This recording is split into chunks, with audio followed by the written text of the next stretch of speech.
আজকে রাজিয়া তার জীবনের গল্প বলার জন্য এখানে এসেছে এবং আমরা চেষ্টা করব রাজিয়ার জীবনের গল্প আগাগোড়া খুব মনোযোগ দিয়ে শোনার জন্য, which is very very important. কেন বলছি সেটা আপনারা যখন শুনবেন তারাই বুঝতে পারবেন। রাজিয়া এসেছে চিটাগং থেকে, রাইট? জি। আচ্ছা, চিটাগং এ থাকছেন আপনি? কোথায় থাকছেন চিটাগং এর? চিটাগং এ আমি থাকছি হালি শহর। হালি শহরে। আমরা শুনি যেখান থেকে আপনার মনে পড়ে, একেবারে মন খুলে নিজেকে নিজের মতো করে যেভাবে বলে মানুষ, আপনি সেভাবে বলুন আরামসে। আমি একেবারে আমার বাবা মার বিয়ে থেকে শুরু করতে চাই। জি প্লিজ। আমার বাবা মার বিয়ে হয় 1976 এ। আমার বাবা basically chemical engineer, Bangladesh chemical কর্পোরেশনে জব করতেন। আচ্ছা। তো আমার দুই বোনের জন্ম হয় পাকশি পাল্প অ্যান্ড পেপারে। আমার মা ইন্টারমিডিয়েট কমপ্লিট করার পরে আমার বাবার সাথে ওনার বিয়ে হয়। আপুদের দুইজনের জন্মের পরে বাবা হচ্ছে গভর্নমেন্ট একটা স্কলারশিপে নরওয়ে চলে যান 2 বছরের জন্য। আচ্ছা আচ্ছা। দেন ওখান থেকে ফেরার পরে আমার জন্ম। কয় ভাই বোন আপনারা? আমরা 4 বোন। 4 বোন, মানে আপনি কি সবার বড়? আমি 3 নাম্বার। 3 নম্বরে, ওকে।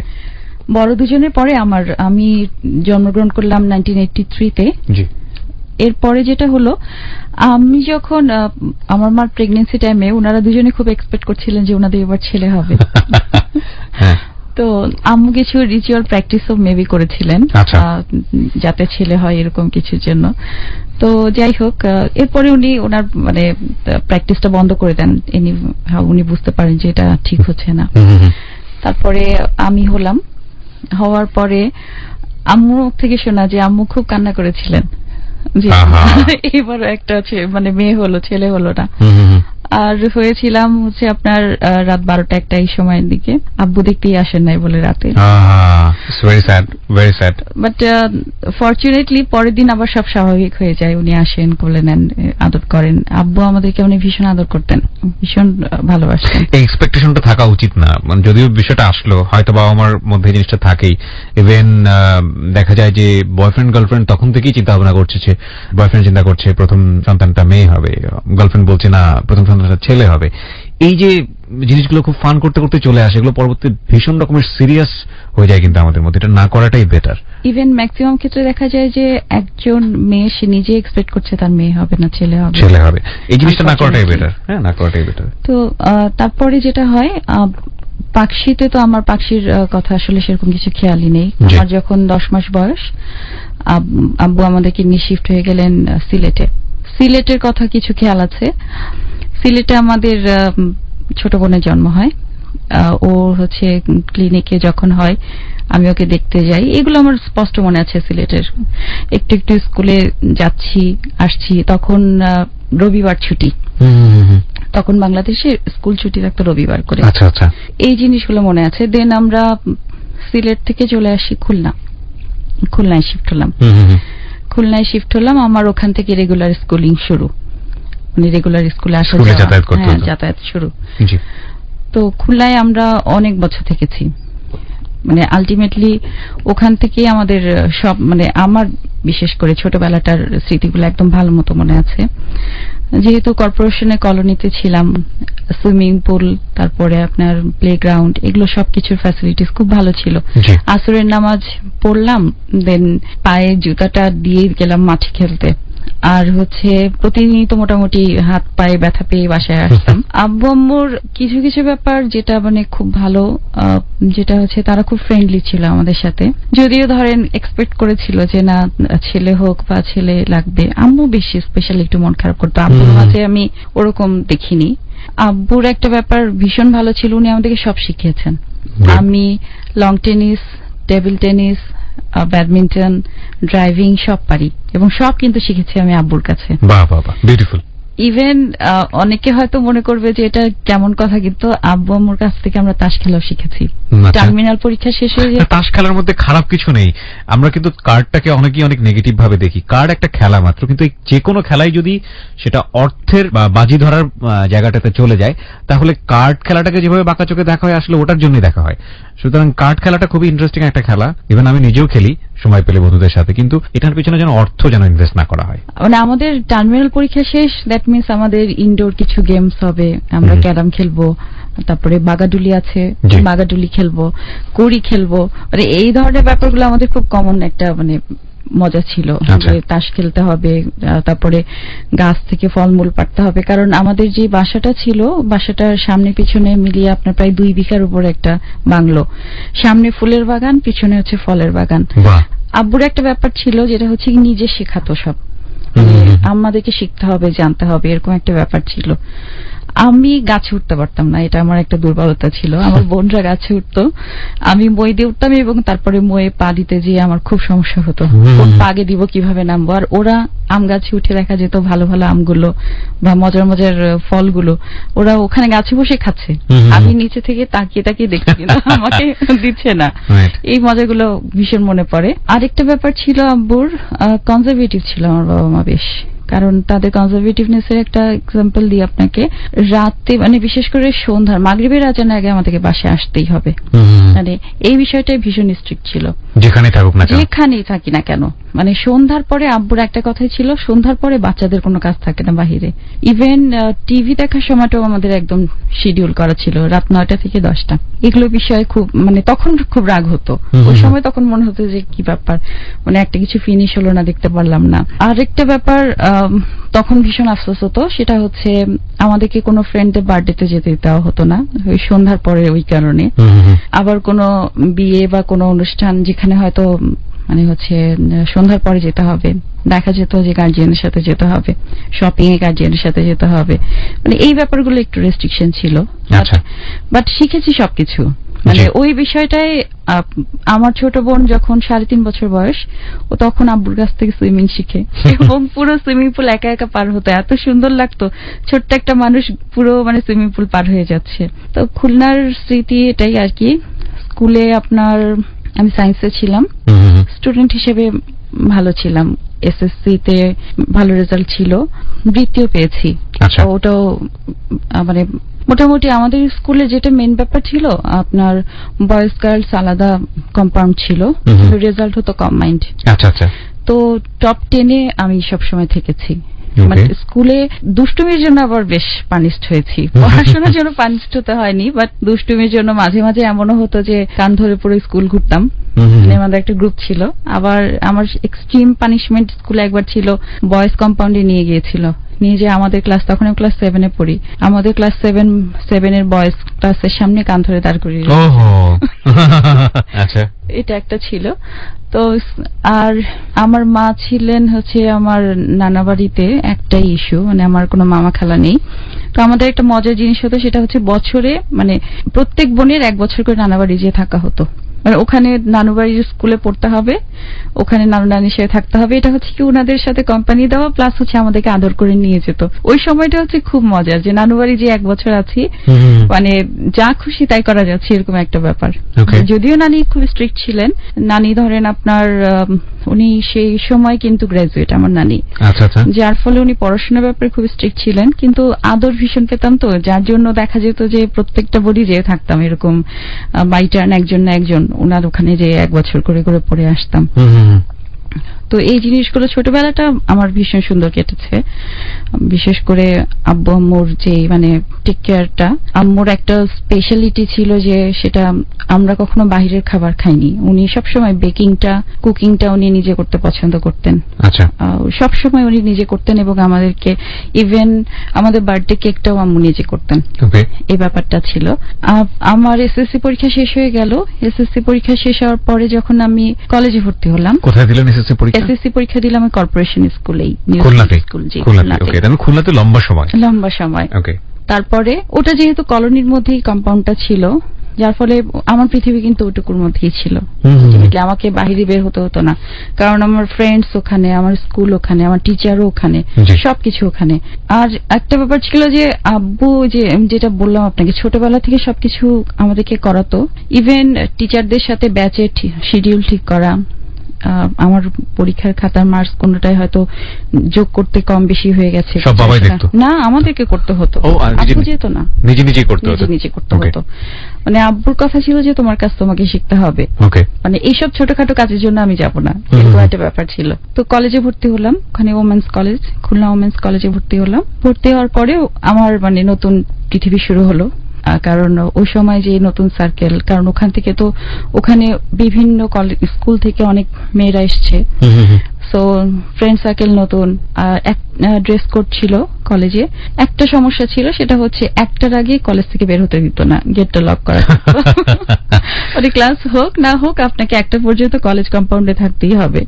আচ্ছা, তখন থেকে যেটা আমাদের শুরু হলো আমাদের পকেট মানি, কারণ কলেজে যেহেতু যাচ্ছি আমাকে বাহিরে বের হতে হচ্ছে, আর সায়েন্সে যেহেতু ছিলাম আমাকে সেই ভোর 6টার সময় বেরিয়ে যেতে হতো। ফার্স্টে হয়তো ফিজিক্স কেমিস্ট্রি টিচারের কাছে পড়তাম, দেন কলেজ করতাম, দেন তারপরে বের হয়ে আরেকটা টিচারের কাছে পড়তাম, বাট সন্ধ্যার আগে বাসায় আসতেই হতো, মানে শিডিউলটা ওভাবেই করা ছিল।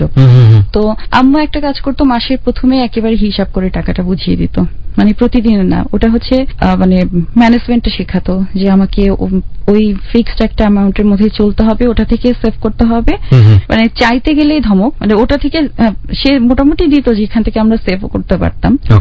বাট ওই জিনিসটা নতুন শিখলাম আর কি, পকেট মানি আসা, ওটাকে খরচ করা, ফ্রেন্ডের সাথে এটা ওটা খাওয়া, খেতে বসা, সিঙ্গারা খাওয়া, আজকে খেলো তো কালকে আমি খাওয়ালাম, এরকম ব্যাপারগুলো। কারণ কলোনিতে থাকতে ওই ব্যাপারগুলো ছিল না, কলেজে এসে নতুন অ্যাড হলো। এরপরে আপনার যখন সেকেন্ড ইয়ারে উঠলাম তখন একটু বড় হয়ে গেছি, কলোনিতে আর রাস্তায় খেলি না, ফ্রেন্ডদের সাথে হাঁটাহাঁটি করি এখন। মানে তখন একটু ব্যাপারটা কিরকম হলো, নিজেকে একটু অ্যাট্রাকটিভ শো করা বা একটু বড় বড় ছেলেদের মধ্যে চলে আসে পার্সোনালিটি ডেভেলপমেন্ট স্টেজ, তখন একটু ওই রকম ব্যাপারগুলো চলে আসলো যে খেললে তো তখনও বাচ্চা বাচ্চা ভাব, একটু নিজেকে বড় করা, ইভেন হাঁটবো কিভাবে সেটার মধ্যে একটা চিন্তা ভাবনা চলে আসে, সেটাও একটা স্টাইল। ইভেন হয় না যে কাউকে দেখে একটু ভালো লাগলো, তখন ধরে অসম্ভব হার্টবিট বেড়ে যেত, এরকম একটা ব্যাপার। অ্যামেজিং একটা এজ। আমরা জানি না ইন্টারের কোনো ছেলেমেয়েরা আমাদেরকে এই মুহূর্তে শোটা শুনছে কিনা, বাট আমরা দুজন পার্টিকুলারলি আমার মনে হয় যে অনেক লিসনাররাই আছেন যারা আমাদের এজে, তারা আমরা আসলে এই সময়টাকে অনেক বেশি মিস করি। যদিও ওই সময়টা খুব কমপ্লেক্স একটা টাইম, বিকজ পার্সোনালিটি ডেভেলপমেন্ট স্টেজেও সিদ্ধান্ত নিতে পারে না আসলে কি করবে, অনেক ধরনের ইনডিসিশনে ভোগে। ওই সময়টাতে দেখা যায় সারাউন্ডিং যারা আছে, ফ্যামিলি মেম্বার যারা আছে, তারাও অনেক সময় ভুল বোঝে ছেলে মেয়েদেরকে। কিন্তু আফটার দ্যাট এইরকম একটা স্টেজে এসে, আমাদের মতো সময়ে এসে, ওই সময়টাকে কেন জানি আমরা খুব বেশি মিস করি। সেটাই হচ্ছে আপনার ক্ষেত্রে, রাইট? এরপরে একটা টিচারের নোট নেওয়ার জন্য আমি রাস্তায় হাঁটছিলাম, বাসায় ঢুকলাম, বাসায় নিব। তো বাসায় এসে আমাদের ড্রয়িং রুমটা পাস করে দেন আমার রুমে ঢুকতে হবে। তো ড্রয়িং রুমে দেখলাম দুজন ছেলে বসে আছেন। আমি হ্যাঁ ড্রয়িং রুমে আমি অত নোটিস করি নাই। আমি নোটিস না করে আমার কাজটা সেরে আমি আবার রাস্তায় চলে গেলাম। নাস্তার সময় মাকে জিজ্ঞেস করলাম যে কারা এসেছিল। উনি বললেন যে আমার রিলেটিভ খুলনা বিআইটিতে পড়ে, তারা এসেছিল আমার সাথে পরিচিত হতে। ওটাই ফার্স্ট আর কি, মানে আমাদের বাসায় দেখলাম, মানে আমি চিনি না এরকম কেউ আসলো। আমি ওরকম নোটিস করি নাই আসলে সেই সময়। তারপরে যেটা হলো যে উনি যেহেতু মার সাথে পরিচিত হলেন, উনি বৃহস্পতিবার হলে দেখা যেত চলে আসতো, বাসায় হয়তো থাকতো, গল্প গুজব করতো, আবার শুক্রবারে বিকালের দিকে চলে যেত, এরকম। মানে তার আসা যাওয়াটা একটু রেগুলার হওয়া শুরু হলো, আমাদের সাথেও পরিচিত হলো। তো আমাদের সাথে কথাবার্তা, বোনদের সাথে। আচ্ছা, এর মাঝে যেটা হলো যে আমার বড় বোন কিন্তু ততদিনে রাজশাহী মেডিকেলে অ্যাডমিশন নিয়ে ফেলেছে, ও চলে গেছে, ও আসা যাওয়া করছে। সো ওর সাথে আমাদের একটা মানে দূরত্ব তৈরি হয়ে গেল, কারণ ওকে আর আমরা সেরকম পাচ্ছি না। মেজো আপু, আমি আর আমার ছোট বোন তখন অনেক ছোট। তো তারপরে একটা সময় দেখলাম যে আমি কিছুটা এক্সপেক্ট করছিলাম যে কোনোদিন যদি কোনো সপ্তাহে যদি সে না আসে, আমার কাছে মনে হচ্ছে সে কেন আসছে না। মানে আলটিমেটলি আমি ফিল করছি যে এটা আসাটাই স্বাভাবিক, না আসাটা অস্বাভাবিক। মানে ওই রিলেটিভটা ফাইন। আমি একটু জানতে চাই ওনার সম্পর্কে, যেহেতু আপনার মার পরিচিত কেউ বলছিল, ওনার এইজটা কি আপনাদের এইজ ছিল নাকি আপনার মায়ের এইজ ছিল? না না, আমাদের চেয়ে আমার চেয়ে 6-7 বছর বড় ছিল। আচ্ছা, কি হতো আসলে সম্পর্কে, কি জানলেন মার কাছ থেকে? উনি আমার কাজিন হন। আর যেটা যে আমার মার যেহেতু বাবার বাড়ি বগুড়া, তো বগুড়ার রিলেটিভ। আচ্ছা। আর আমার বাবা যেহেতু ধরেন জব করেছেন, বিভিন্ন সাইডে আমরা থেকেছি, আমাদের রিলেটিভদেরকে আমরা সেরকম চিনতাম না, মানে যাওয়া হতো না, গেলেও সবার সাথে সেভাবে দেখা হতো না আমাদের। বগুড়াতে গেলে চেনার পরে যখন কথাবার্তা হতো, বাসায় আসতো, অ্যাজ ইউজুয়াল কথা হতো, সবাই মিলে নাস্তা করতাম, বসতাম, বা তাকে গেস্ট রুমে থাকতে দেওয়া হতো। ভালো লাগতো, কথা বলতে ভালো লাগতো, আড্ডা দিতে ভালো লাগতো। এবং এক ধরনের মানে এক্সপেকটেশন আমার ভিতরে তৈরি হওয়া শুরু করলো যে সে আসবে, আসলে গল্প আড্ডা দিব, এরকম এক ধরনের ভালো লাগা তৈরি হওয়া। ছেলেটার নাম কি ছিল? ওনার নাম ছিল মুস্তাহিদ। মুস্তাহিদ, ওকে ফাইন। উনি আসলে সম্পর্কে কে হন আপনাদের ফ্যামিলির? আমার মানে দুঃসম্পর্কের রিলেটিভ, আমার মায়ের কাজিন। ঠিক আছে। তারপরে যেটা হলো, একদিন উনি হঠাৎ করে আপনার আনএক্সপেক্টেডলি চলে এসেছেন, কারণ ওনার হলে ডিস্টার্ব হয়েছে।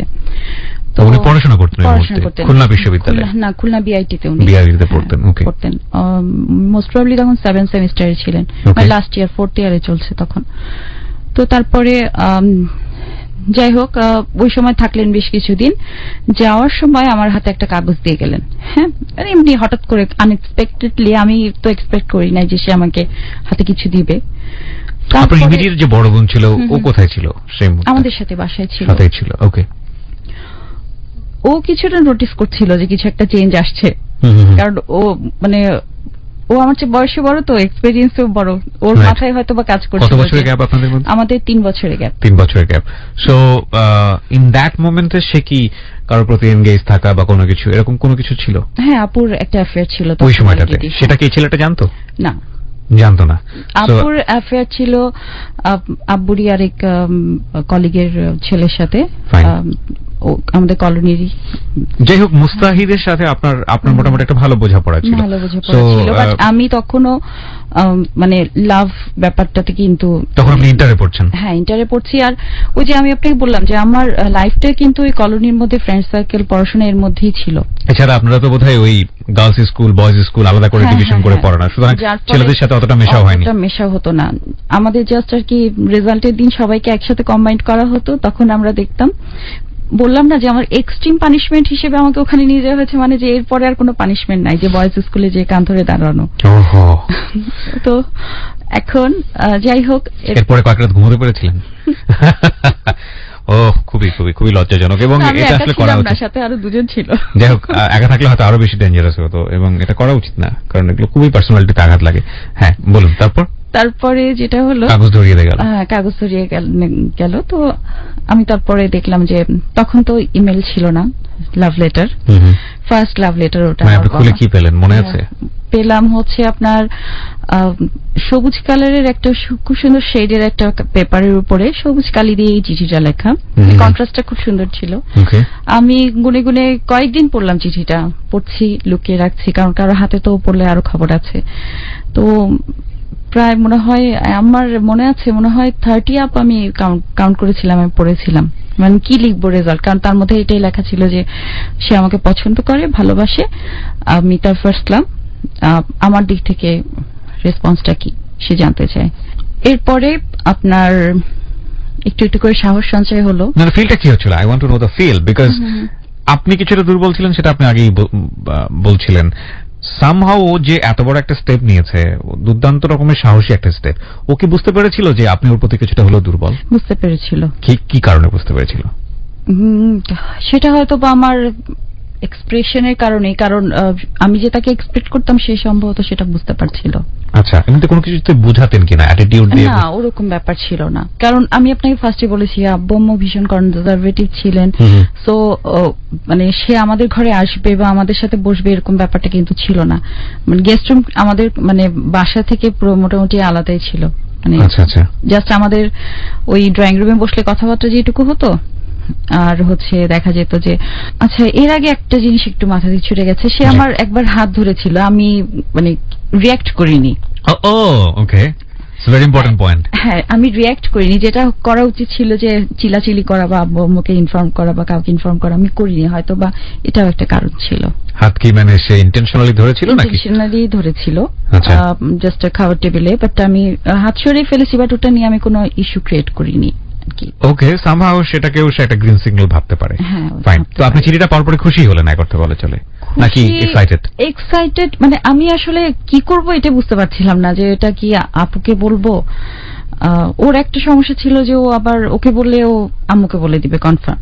মানে আপু ওরকমই ছিল যে ও কনফার্ম ওটাকে আমার দিক থেকে চিন্তা না করে জাস্ট। কন্টেন্ট মনে আছে আপনার চিঠিতে কি লেখা ছিল? প্রথম লাভ লেটার মনে আছে, শুনি আমরা একটু। ওকে, কন্টেন্টটা সে বলতে চাচ্ছে না, কেন বলতে চাচ্ছে না, শুধু এটুকু বলেন।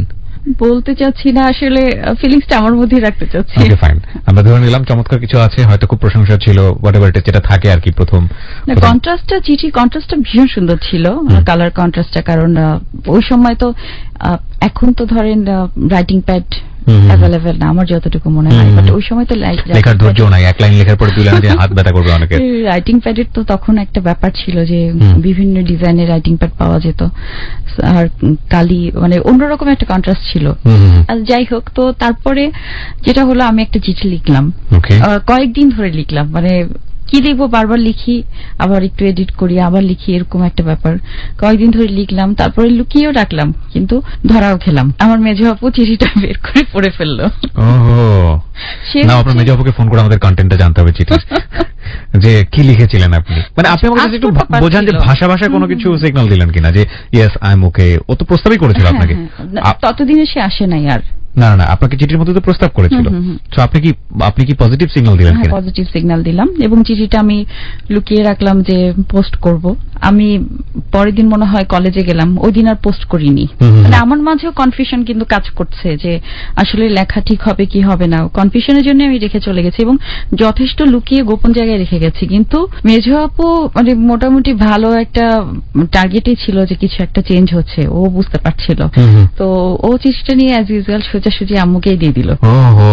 আমি তাকে অনেকবার জিজ্ঞেস করলাম, আমি চিঠিটা খুঁজে পাচ্ছি না, আপু তুমি কি নিয়েছো, তুমি কি নিয়েছো। সে বারবার বলছে কোন চিঠি কোন চিঠি, মানে সে কোনোভাবেই স্বীকার করলো না। কিন্তু আমি বুঝে গেছি যে ও ছাড়া এটা মানে আম্মুর এত মানে সময় হবে না যে এত খুঁজে এসে চিঠি বের করে। কারণ আমি দেখেছিলাম সে আমার হারমোনিয়ামের রিডের পিছনে, সেই জায়গায় আমি চিঠিটা রেখে গেছিলাম। ডেঞ্জারাস, আপনার বোন সেটা খুঁজে বের করেছে। ওকে, তো যাই হোক, মানে প্রেমে রাজি না বলার আগেই যেটা হলো যে ভীষণ ধরা, এবং অনেক বকাবকি খেলাম। আম্মু তো এক পর্যায়ে, আব্বুকে বলে নাই, আম্মু বললো, কারণ আব্বুকে আমরা ভয়ও পেতাম ভীষণ। আব্বু যেমন ফ্রেন্ডলি ছিল সেরকম স্ট্রিক্ট ছিল, তো যেহেতু বকা দিত না ওই জন্যই ভয়টা বেশি পেতাম, যে বকা যখন দিবে তখন ওটা ওই লোডটা নিতে পারবো না, কি না কি জানি করে ফেলবে, না কি করে ফেলে। তারপরে যেটা হলো, আম্মু আমাকে বললো যে তোমার মানে হচ্ছে এটাই সৌভাগ্য যে আমি তোমার বাবাকে বলছি না, বাট ও যখন আসবে ওকে আমি কিন্তু বলবো, মানে মুস্তাহিদ যখন আসবে বেড়াতে। এটা তো আরো বেশি লজ্জার, আরো বেশি লজ্জার এবং অপমানের। তারপরে আমি আম্মুকে বললাম যে না, আমি রিলেশনটা করবো না, ঠিক আছে সরি, তাও তাকে কিছু বলবো না। কারণ আমার কাছে মনে হচ্ছিল যে আসলে তো কিছু হয়নি এখনো পর্যন্ত, তার আগেই যদি মানে ধরেন এরকম একটা ব্যাপার হয়, খুবই অস্বস্তিকর ব্যাপার। আর ওই সময়টায় না হয় কি, মানে ইমোশন কন্ট্রোল করাটা খুব কঠিন, খুবই কঠিন হয়ে যায়, খুব কঠিন ছিল।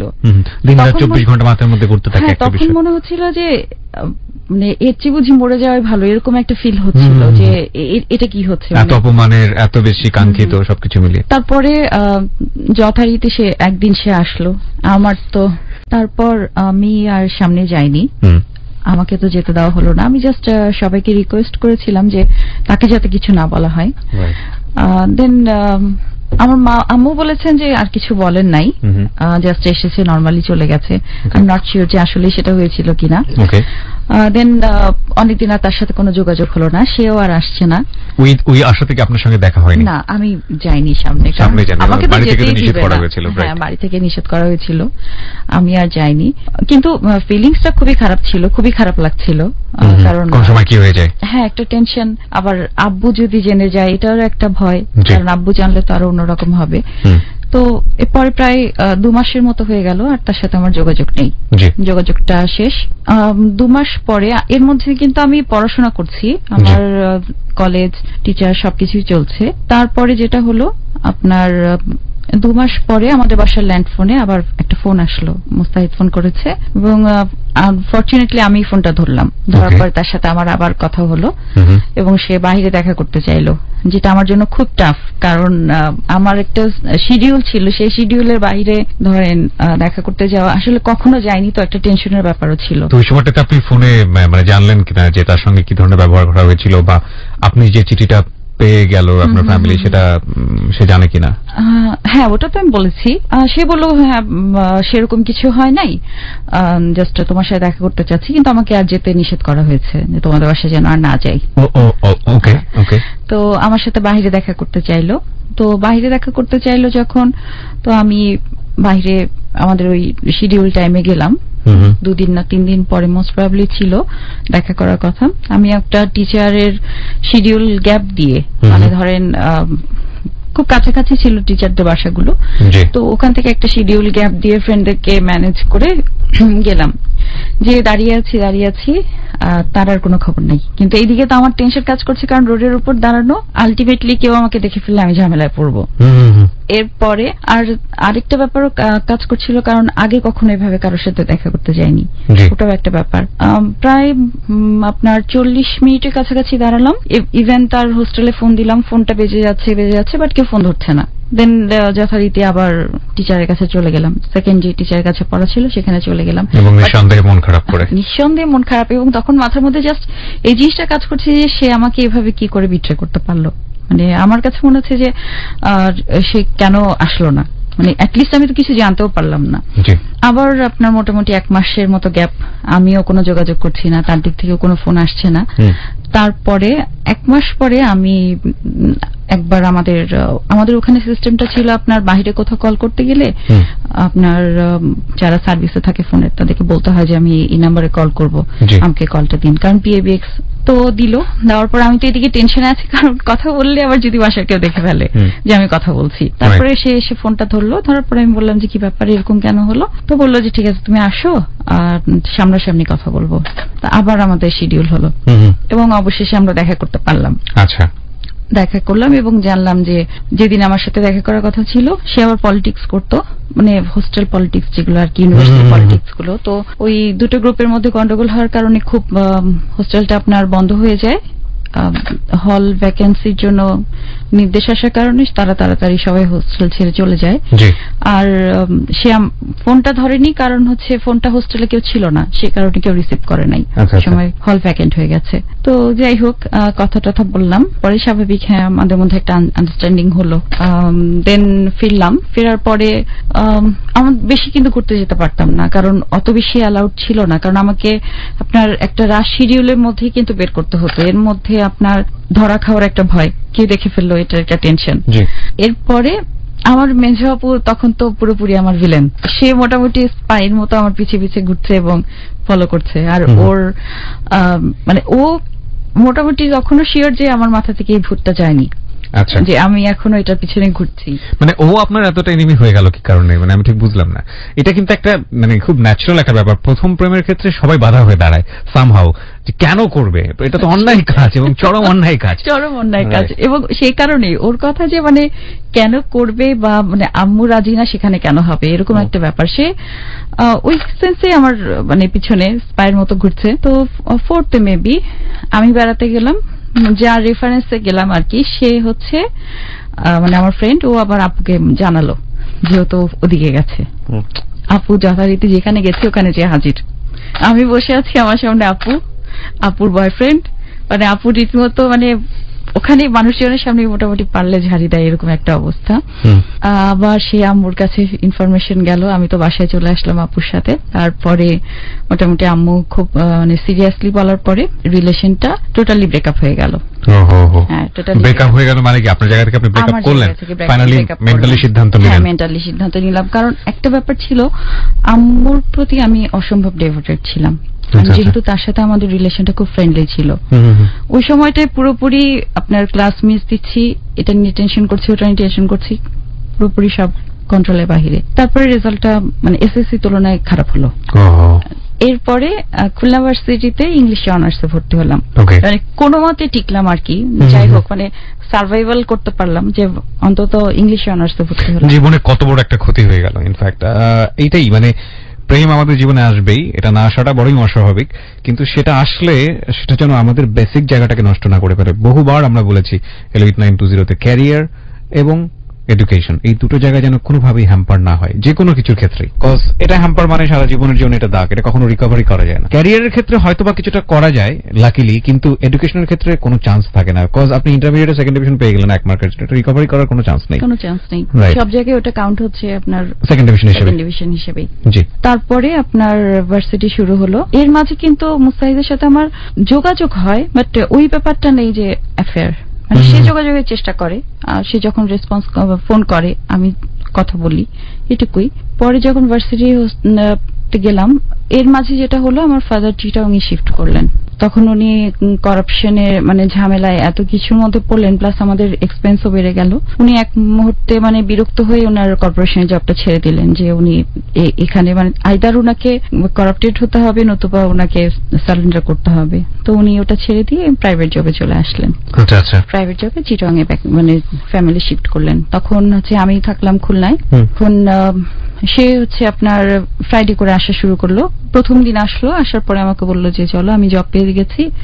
তো সে ভালো জব করতো সে। মুস্তাহিদ? হ্যাঁ।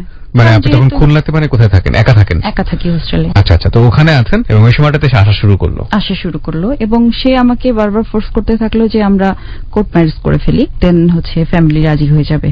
তো আমার একটা ব্যাপার ছিল, আমি কখনোই ওর এই ব্যাপারটায় কনভিন্স হইনি। আমি সবসময়, এবং এমনও হতো সে রাগারাগি করে মানে খুব রুডলি চলে যেত।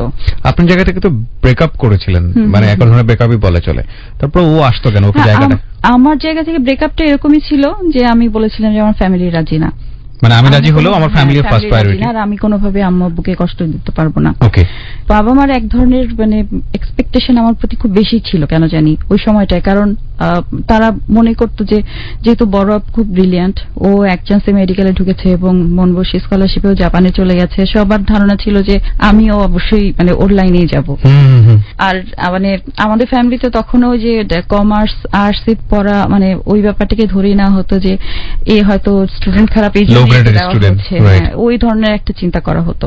যদিও এটা মানে কাউকে আমি হার্ট করার জন্য বলছি না, এটা টেন্ডেন্সি ছিল। তো ও আমাকে ইনফ্লুয়েন্স করতে থাকলো বারবার, বাট আমি কিন্তু বারবারই বলছি হ্যাঁ, তাকে ভালো লাগার ব্যাপারটা আমার মাঝে অবশ্যই ছিল, কিন্তু কোর্ট ম্যারেজ করব বা হচ্ছে খুব rough and tough life lead করবো, ওই ব্যাপারটা আমার মধ্যে তখনও কাজ করতো না। কারণ আমার সবসময় মনে হতো যে আম্মু আব্বু ভীষণ কষ্ট পাবে আমি যদি নিজে থেকে বিয়ে করে ফেলি। হ্যাঁ জানি তাদের কিছু আর করার নেই, কারণ আমি ভার্সিটিতে পড়ি। আমি তখন, বাট আপনার কি সফট কর্নার উপস্থিত ছিল?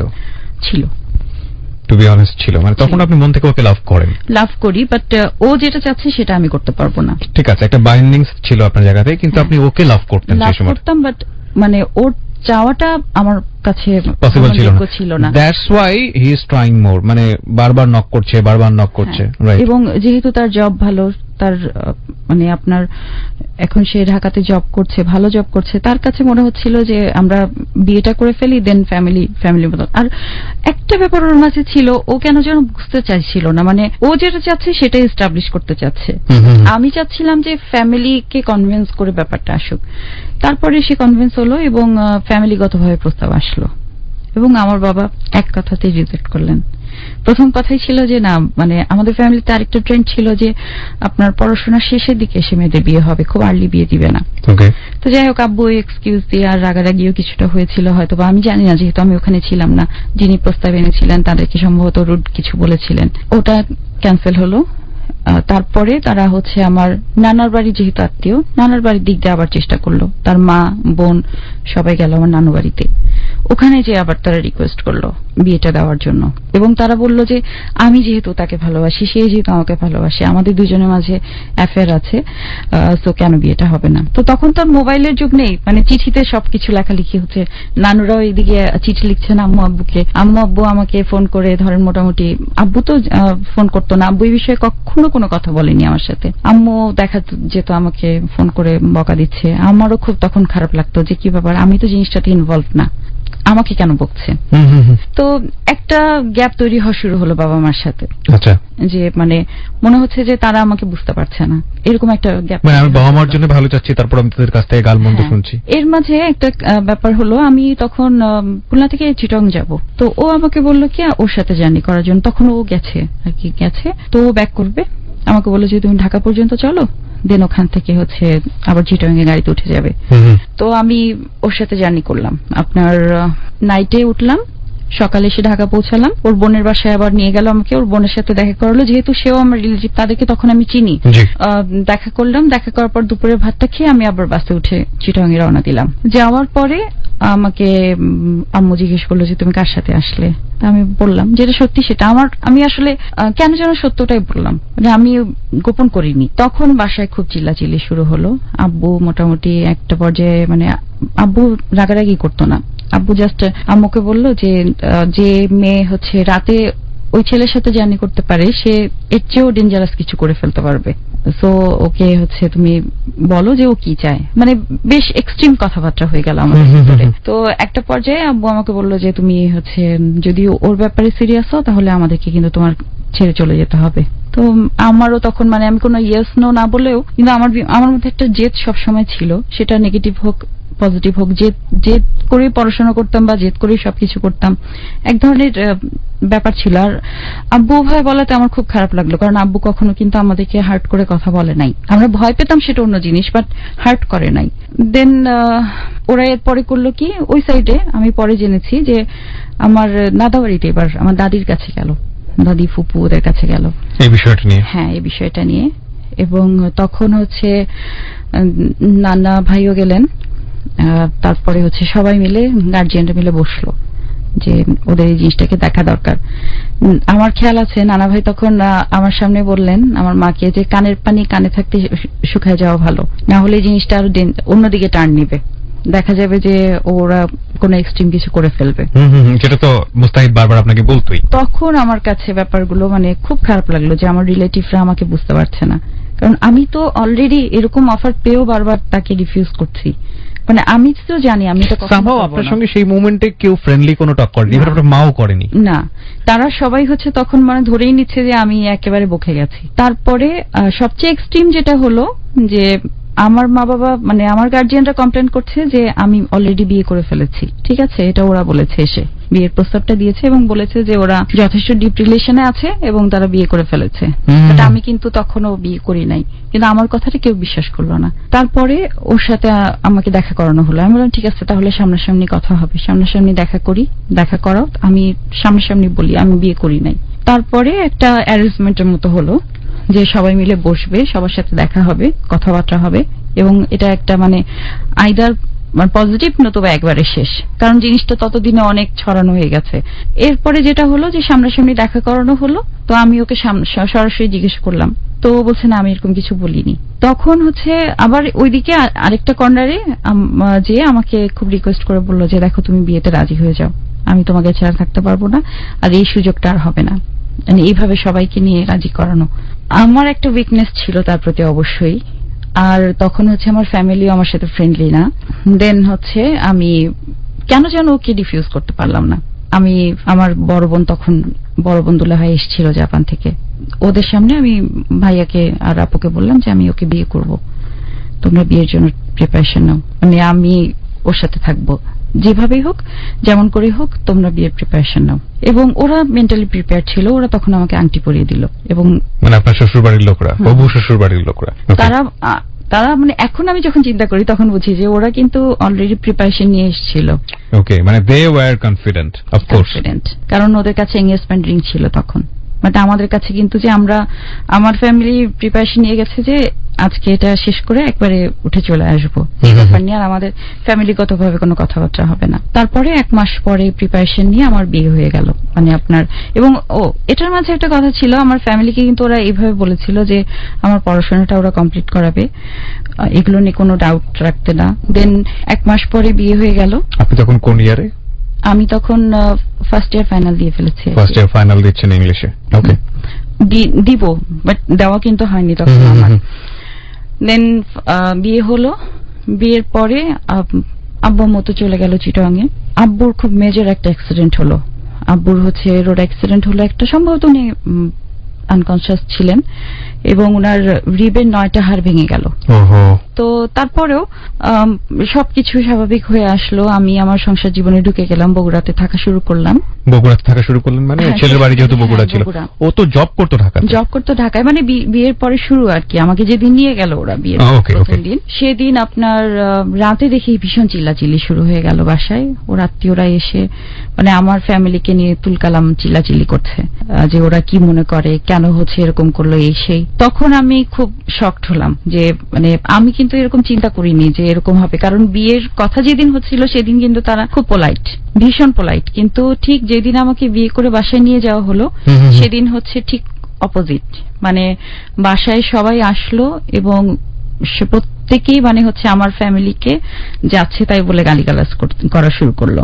এরপরে আরেকটা জিনিস হলো, সেটা হচ্ছে আমার সাথে লাগেজ দেওয়া হয়েছিল, কিছু কাপড় চোপড়, সেসব খুলেও খুব ব্যাড কমেন্ট করা শুরু করলো যে এত সস্তা জিনিস এই সেই কি দিয়েছে, কোনো মতে মেয়েকে বিদায় করেছে, এরকম কথাবার্তা। আর আমার যেটা খারাপ লাগলো, আমি কিন্তু আমার আব্বুকে ভীষণ ভালোবাসি, তাদের ব্যাপারটা আমি ধরতে পারছিলাম না যে তারা কেন এরকম করছে। যাই হোক, আমি প্রথম দিন চুপ থাকলাম। পরের দিন আমাকে রেডি করা হলো। রেডি করার পরে ওরা আবার হচ্ছে এক পীরের মুরিদ ছিল, আমি সেটা জানতাম না, এটা আমি টোটালি জানতাম না। তো আমি কিন্তু জিজ্ঞেস করছিলাম যে আমাকে কোথায় নিয়ে যাওয়া হচ্ছে। তো ওরা বললো যে না, আমাদের এক দাদা আছেন, উনাকে দেখাতে নিয়ে যাওয়া হবে। তো নিয়ে যাওয়া হলো। উনি ঢোকার পরে উনার ওখানে বসলাম।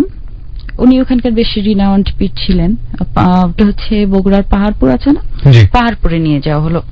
তো পাহাড়পুরে নিয়ে যাওয়ার পরে ওখানে উনি সবার সামনে আমাকে দেখে বলছে যে তোমার বাবার বাড়ি থেকে কি গয়না দিয়েছে তুমি দেখাও। ফার্স্ট মানে এই ধরনের কথাবার্তাগুলো আমার কাছে খুব অস্বস্তিকর ছিল। তো আমি দেখালাম এটা ওটা। তো আমার হাজবেন্ডকে বলছে, তুই তো ফকিরের ঘরে বিয়ে করেছিস, তুই তো ফকিরের মেয়ে নিয়ে আসছিস, তোকে কি মেয়ের সাথে কি কি জিনিস দিচ্ছে। তখন মানে আমার কিন্তু ভীষণ, মানে আমি বলতে পারবো না যে আমি ওই লোকটাকে অ্যাটাক করতে পারছি না, বাট আমাকে কথাগুলো হজম করতে হচ্ছে।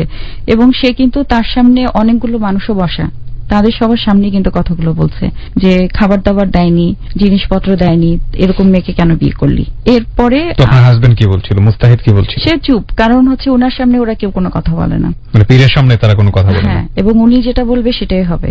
মানে আমি পরে বুঝলাম যে ইভেন উনি যে হাতটা ধুতেন সেই পানিটা পর্যন্ত ওরা হচ্ছে গ্লাসে করে করে নিয়ে খেত। মানে এইরকম পরিমাণ, এরকম ডেভোটেড ছিল তারা। ওকে, মাই গুডনেস। আপনি পাহাড়পুর বলছেন, এটা কি মহস্তানগড়ের কথা বলছেন? না, পাহাড়পুর, এটা মহস্তানগড়। ওকে, হ্যাঁ বলুন। তারপরে যেটা হলো, আমি তাদের বিহেভিয়ার গুলো ভালো ছিল না আমার সাথে। মানে তারা দেখাচ্ছে যে জাস্ট মানে আমি তারা খুবই রিচ, তারা খুব বড় ফ্যামিলির, এবং আমাকে মানে যেই রকম রিকোয়েস্ট করে বা যেরকম পোলাইট হয়ে তারা নিয়ে আসলো, ঠিক তার অপোজিট অ্যাপ্রোচটা আমার সাথে তারা করছে। এরপরে আপনার আমি দেখতাম যে সকালবেলা উঠে পানি ছিটাতো সারা বাসায়, আবার দুপুরে ছিটাবে, সন্ধ্যার সময় ছিটাবে। মানে ওটা পরে বুঝলাম যে উনি দোয়া পড়ে দেন, সেই পানিটা ছিটাচ্ছে। ইভেন খাবার দাবার সবকিছু ওই পানিটা ছিটিয়ে তারপরে খাবে।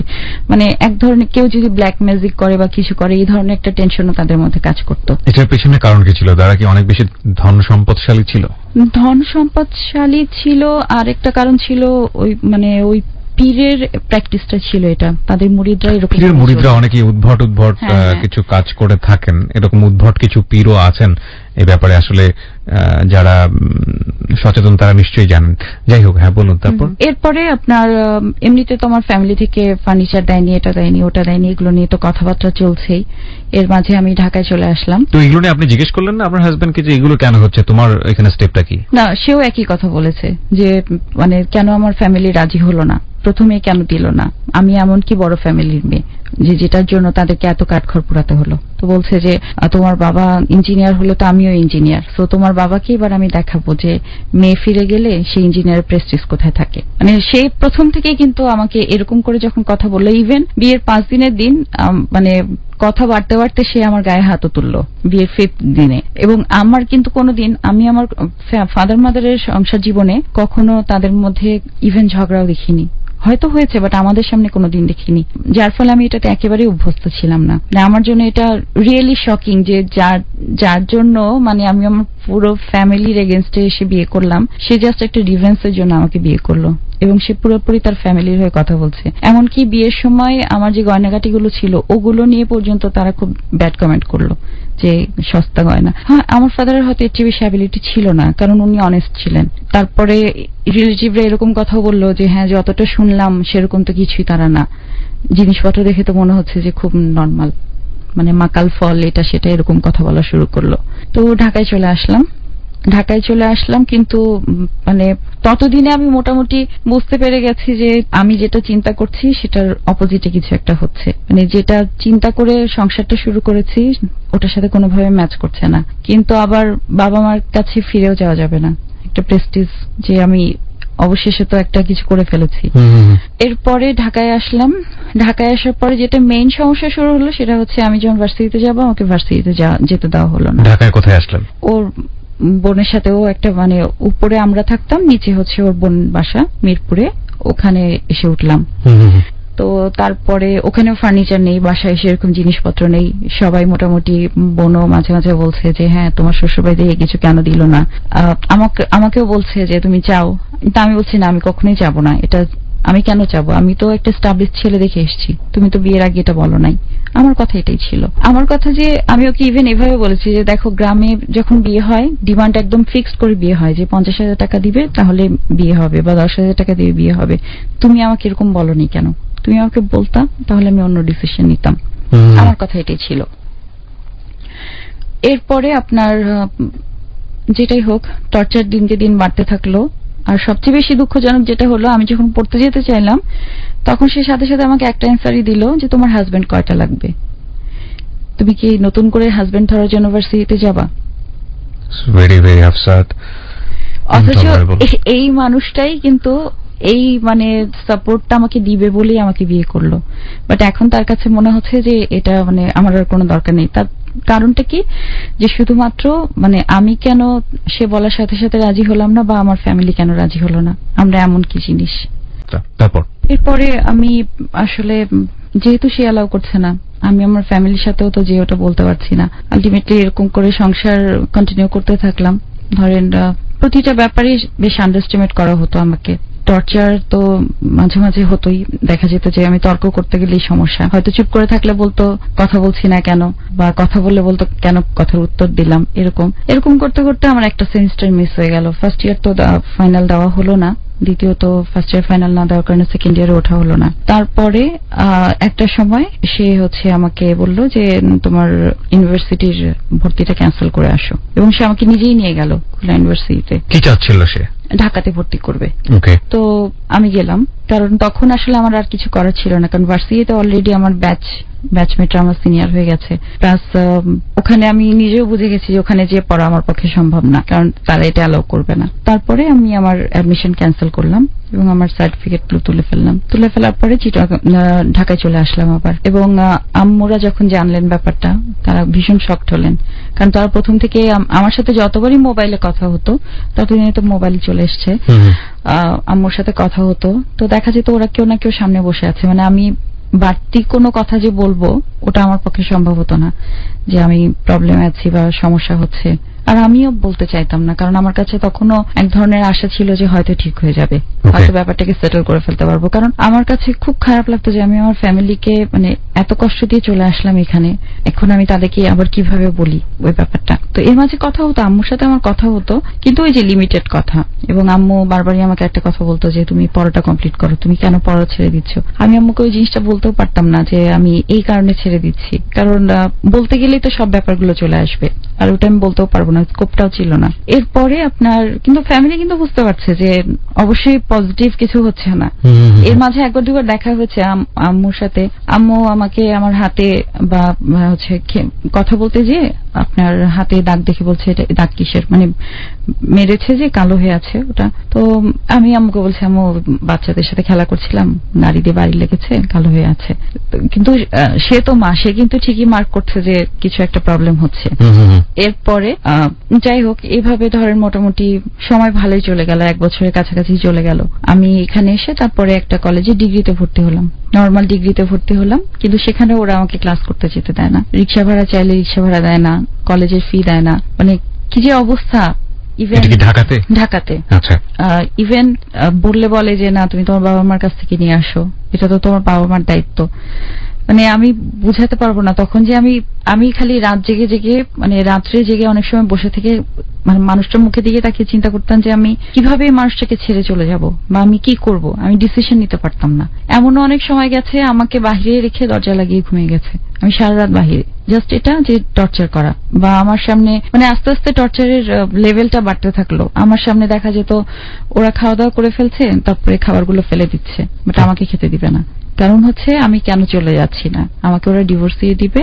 এবং সরাসরি এভাবে বলা শুরু করলো যে যেহেতু একে নিয়ে এসে কোনো কাজ হয় নাই, আমার হাজবেন্ড তার মাকে বললো যে বাসা কাজের লোক বাদ দিয়ে দাও, একে দিয়ে কাজকর্ম করাও, এর পিছনে টাকা পয়সা নষ্ট করে কোনো লাভ নেই। অথচ আমি আপনাকে তো বললাম আমার বাবা মানে আমাদেরকে কিভাবে মানুষ করেছেন, সবকিছু শিখিয়েছেন, কিন্তু মানে ওই মানুষকে হার্ট করার ব্যাপারটাই শিখাননি। তো এরপরে আমার হাজবেন্ড ওভাবে যখন বললো আর এটা বিয়ের কতদিনের মাথায় বা কয় মাসের মাথায়? এটা ধরেন অলমোস্ট 8-9 মাস হয়ে গেছে তখন, মানে আস্তে আস্তে লেভেলটা বাড়ছে, কষ্টের লেভেলগুলো বাড়ছে। তারপরে আমার শাশুড়ি আবার উনি করতেন কি, উনি মাঝে মাঝে এসে থাকতেন, বগুড়া থেকে মাঝে মাঝে এসে থাকতেন। তো উনি অহেতুক ছেলে আসলে কান্নাকাটি করতেন, মানে কেমন যেন একটা ইমোশনাল ব্ল্যাকমেইলিং এর ব্যাপার ছিল। ছেলেও মনে করতো আমি তাকে কিছু বলেছি, মানে এই নিয়ে ঝগড়াঝাটি চিল্লাচিল্লি। তারপরে আমার তো কিছু বলার স্কোপ নেই, কারণ আমার ওখানে আমার হয়ে কথা বলার কেউ নেই।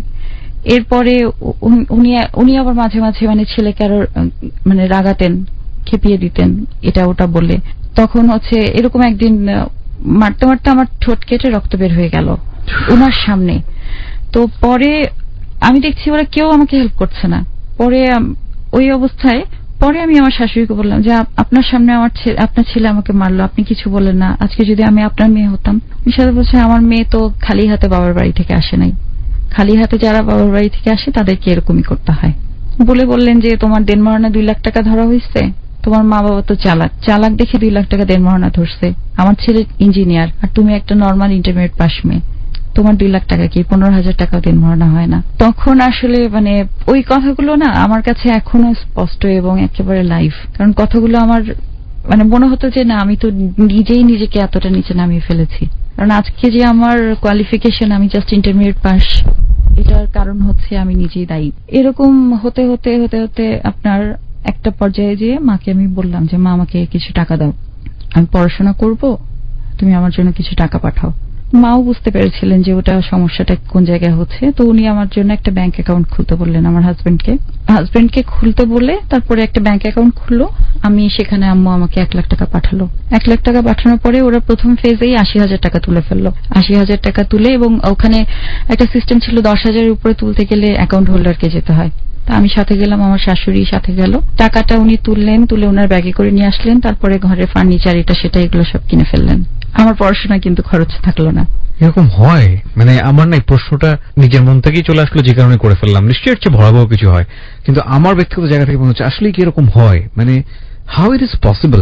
এটা তো মানে হিন্দি সিরিয়াল কেউ মানে হার মানিয়ে ফেললো।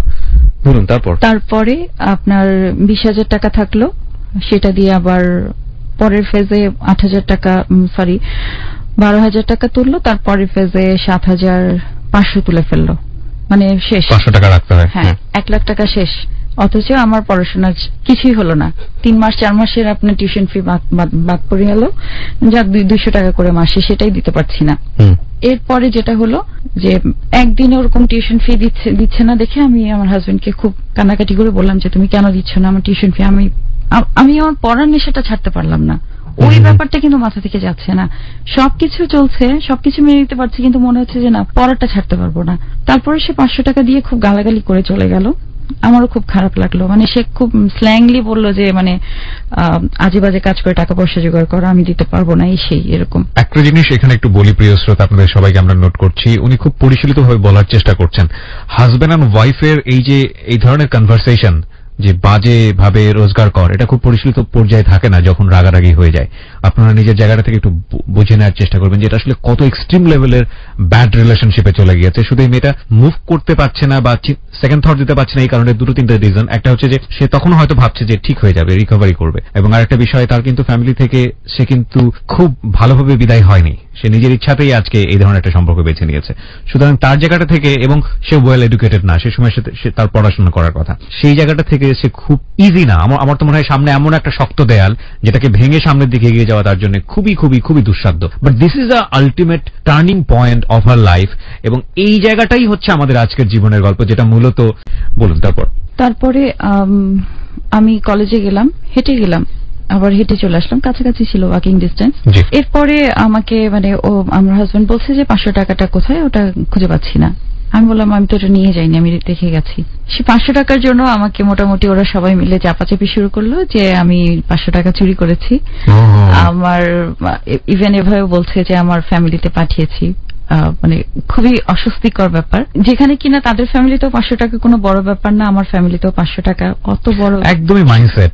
এটা যেটা বুঝি যে আপনাকে খেদানোর জন্য, সহজ বাংলা এবং খুবই মানে নেকেড বাংলায় যদি বলি, যে খেদানোর জন্য আসলে এই ধরনের অ্যাক্টিভিটিস করে। এরপরে সে সবার সামনে, তার বোন, মা, সবার সামনে আমার বডিতে হাত দিয়ে চেক করলো। ওই সময়টাই আসলে হাজবেন্ড তখন আমি পুরোপুরি ভাবে, যেটা আমি কোনোদিন বলিনি, সেটা তাকে বললাম যে আমার মা বাবাকে ফোন করতে, আমি চলে যাব, আমি আর তাদের সাথে থাকবো না। এবং খুব বোল্ডলি এবং শক্ত করে বললাম। ও আরেকটা কাজ করেছিলাম, সেদিন আমি আমার হাজবেন্ডকে চড় মেরেছিলাম সবার সামনে। You did very good job. আমার জায়গা থেকে বলাটা উচিত না, কারণ এই ধরনের কাজ অবশ্যই গ্রহণযোগ্য নয়, বাট স্টোরির যে ডেকোরাম সেখান থেকে অ্যাজ এ হিউম্যান বিং হিসেবে আমি না বলে পারলাম না, এবং এটার জন্য আমি মোটেও সরি নই। ওকে, আমি তো অনেক মার খেয়েছি তার হাতে, কিন্তু কোনোদিন আমার তাকে মারার সাহস হয়নি। বাট ওদিন কেন যেন আমি আর আমাকে কন্ট্রোল করতে পারিনি, আমি তাকে চড় মেরেছি, তার মায়ের সামনে মেরেছি। তো তারপরে তারা আমার মা বাবাকে ফোন দিল, আমার মাকে ফোন করে খুব রাগারাগি, মেয়ে এত বেয়াদব, আমার ছেলেকে মারে, সেই তুমি আসো, তোমার মেয়েকে নিয়ে যাও। তো যেহেতু তারা রিলেটিভ ছিল, আমার মাকে তুমি করে বলতো। আমার মা খুব নর্মালি এটাই বলে অ্যান্সার দিয়েছিল যে আমি তো মেয়ে ভদ্রই পাঠিয়েছিলাম, আমি জানি না ওখানে যে কিভাবে এত অভদ্র হয়ে গেল, এটাই অ্যান্সার ছিল। তারপরে আমাকে দিল। আমি আম্মুকে খালি একটা কথা বললাম যে আম্মু, আমি যদি এখানে আর বেশি দিন থাকি এরা আমাকে মেরে ফেলবে আমার মনে হচ্ছে, কারণ ওদের সেই ক্ষমতা ছিল আমাকে মেরে গুম করে দেওয়ার। আচ্ছা, ক্ষমতা ছিল মানে তার কি পলিটিক্যালি তারা খুব পাওয়ারফুল ছিল। ওকে, যেহেতু আপনার হাজবেন্ড পলিটিক্স করতো সে কারণে জিজ্ঞেস করলাম। এবং তাদের ফ্যামিলিতে বড় বড় পলিটিশিয়ান ছিল। আচ্ছা, তো যাই হোক, এরপরে আপনার মোট কথা তারা রিনাউন্ড, তাদের হাতে প্রশাসন, তাদের হাতে সবকিছু, তারা মোটামুটি কনফিডেন্ট সবকিছু নিয়ে যে আমি কিছুই করতে পারবো না বা আমার ফ্যামিলি কিছু করতে পারবে না। এরপরে আম্মু আমাকে বললো যে ঠিক আছে আমি আসবো, ডেট একটা ফিক্সড করে ওদেরকে বললো যে আমি এই ডেটে আসবো, এসে আমার মেয়েকে নিয়ে যাব এবং একটা কিছু সেটেল করতে হবে, কারণ আমি নিজেও বুঝছি যে হচ্ছে না। ততদিনে ধরেন 1.5 বছর হয়ে গেছে। কিন্তু আপনার মা ওই সময়টাতে এই ধরনের কোনো রিপ্লাই দেয়নি, তুমি ভুল সিদ্ধান্ত নিয়েছো সুতরাং তোমাকে সাপোর্ট করতে হবে, সেভারাল টাইমস বলেছে। বাট আপনি যখন বললেন যে মাকে যে আমাকে এরকম মেরে ফেলতে হবে, কাকুতি মিনতি করে মাকে বলেছিলাম, কারণ আমার তখন মনে হচ্ছিল যে ওরা আসলে আমাকে মেরে ফেলবে, আমার ওই একটা ভয়। এন্ড দ্যাট টাইম আপনার মা এটা সামহাউ আপনাকে সাপোর্টটা দিল।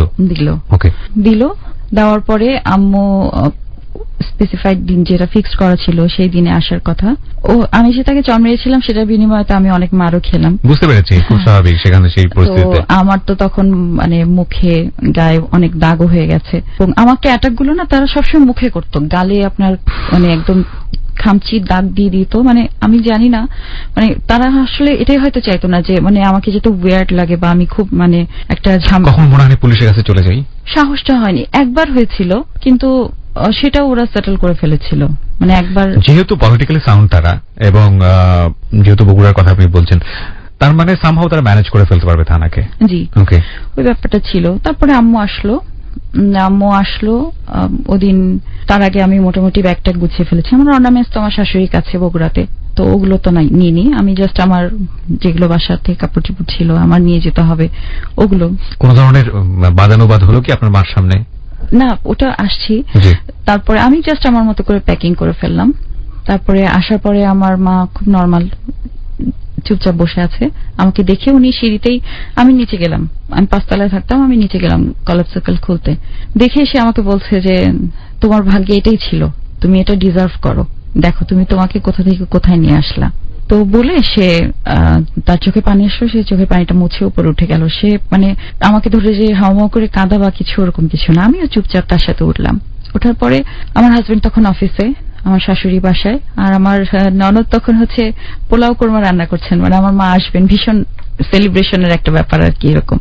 অথচ কিন্তু আমাকে তারা থ্রেট দিয়ে দিয়েছে যে আমার মাকে অপমান করে বের করে দিবে, এই সেই অনেক কিছু করবে। সিনারিওটা ডিফারেন্ট দেখছেন আপনি। ওকে, তারপরে ওনারা আমার নামে অনেক কমপ্লেন করলেন যে আমি এভাবে কি করে করতে পারি। তা আমার মা আমাকে বললেন তুমি ভুল করেছো, তুমি তোমার শাশুড়ি পা ধরে মাপ চাও, তোমার ভুল হয়েছে। তো আমি মাপ চাইলাম। মাপ চাওয়ার পরে আম্মু তারপরে বললো যে এরকম ওর শরীর অনেক খারাপ। ততদিনে কিন্তু আমার ওয়েট আপনার 43-44 কিলোতে চলে এসছে, ডাউন হয়েছে। হ্যাঁ, ওকে। তো আম্মু বললো যে ওর শরীরটা যথেষ্ট খারাপ, আমি কিছুদিনের জন্য বাসায় নিয়ে যাই, আবার দিয়ে যাবো। রাতে আম্মুর সাথে আমাকে ঘুমাতেও দিল না। আমার হাজবেন্ডের মাঝে অফিস থেকে চলে আসলো হঠাৎ করে। চলে আসার পরে সে খুব স্বাভাবিক আম্মুকে 5-6 সালাম টালাম করলো, আমাকে ঘরে নিয়ে যেয়ে আমাকে বলছে যে দেখো যা হয়ে গেছে, তুমি কিছু মনে করো না, এসে আমরা আবার নতুন করে শুরু করি, তুমি আমাকে ছেড়ে চলে যেও না। তো আমি আবার কনভিন্স হয়ে গেলাম। It happen in life. প্রিয় শ্রোতা, আপনার কাছে মনে হতে পারে রাজিয়া অনেক বড় বোকামি করলো, বাট রিয়েল লাইফে আমরা যে কথাটা সবসময় বারবার বলি, life is more than drama. আমার কেন যদি মনে হচ্ছিল সে কনভিন্স হয়ে যাবে, বাট কনভিন্স হওয়ার মতোই একটা মোমেন্ট। কিন্তু এটা আসলেই শেষ পর্যন্ত হয় না। আমরা একটু সামনের দিকে আগাই। তারপরে যেটা হলো, রাতে আমি আমার হাজবেন্ড এক রুমে থাকলাম। তো সে হচ্ছে আমাকে মানে বললো যে না আমি শিওর হতে পারি। আমি বললাম ঠিক আছে আমি যাব না। বলছে না আমি কিন্তু কনভিন্স হতে পারছি না, আমি কনফার্ম হতে পারছি না, তোমার জিনিসপত্র সবগুলো তুমি মানে সে নিজের হাতে আমার ব্যাগ খুললো সব জিনিসপত্র নামানোর পরে বাসার ইউজের আপনার দুটো কাপড়, জাস্ট কিছু জিনিস আর একটা টাওয়াল দিয়ে বললো যে তোমাকে আমি জিনিস কম দিচ্ছি এই কারণে যাতে তুমি তাড়াতাড়ি চলে আসো। পরের দিন সকালবেলা সে হচ্ছে যখন অফিসে যাবে, আমি আর একটু দেরিতে বেরোবো, তো অফিসে যাবে। সে যাওয়ার আগে আমার গলায় একটা চেন ছিল, হাতে এঙ্গেজমেন্টের রিংটা ছিল, আর একটা রিংও ছিল, দুটো রিং ছিল। আমাকে বলছে তুমি একা একা যাবে? তখন আমি আসবো বগুড়াতে, বেসিক্যালি বগুড়ায় আসবো, কারণ আমার নানির তখন চোখের অপারেশন হবে। এই যে ঘটনাগুলো ঘটছে এগুলো ঢাকাতে ঘটছে। তো আমরা চলে আসবো। তো আমি আমার চেনটা আমি ওর সামনে খুলে ফেললাম, যেহেতু ওর ইট যে আমরা দুজন মেয়ে যাবো, পথে কোনো সমস্যা হতে পারে। আংটিও খুলে রাখলাম। দেন হচ্ছে ও অফিসে চলে গেল। আমি আমার শাশুড়ির কাছ থেকে বিদায় নিয়ে ছোট একটা ব্যাগে সামান্য কিছু জিনিস আর আমার মা, আমরা দুজন বেরিয়ে গেলাম। বেরিয়ে যাওয়ার পরে বগুড়ায় যে ওকে ফোন দিলাম, অ্যাজ ইউজুয়াল মোবাইলে ফোন দিলাম মামুর মোবাইল থেকে। তখন সে আমাকে বলছে যে তুমি যে গেছো তুমি কিন্তু আর ব্যাক করবে না, একদম ডিরেক্টলি। হ্যাঁ, তখন আমার কাছে মনে হলো যে আমার মতো বোকা পৃথিবীতে আর কেউ নেই।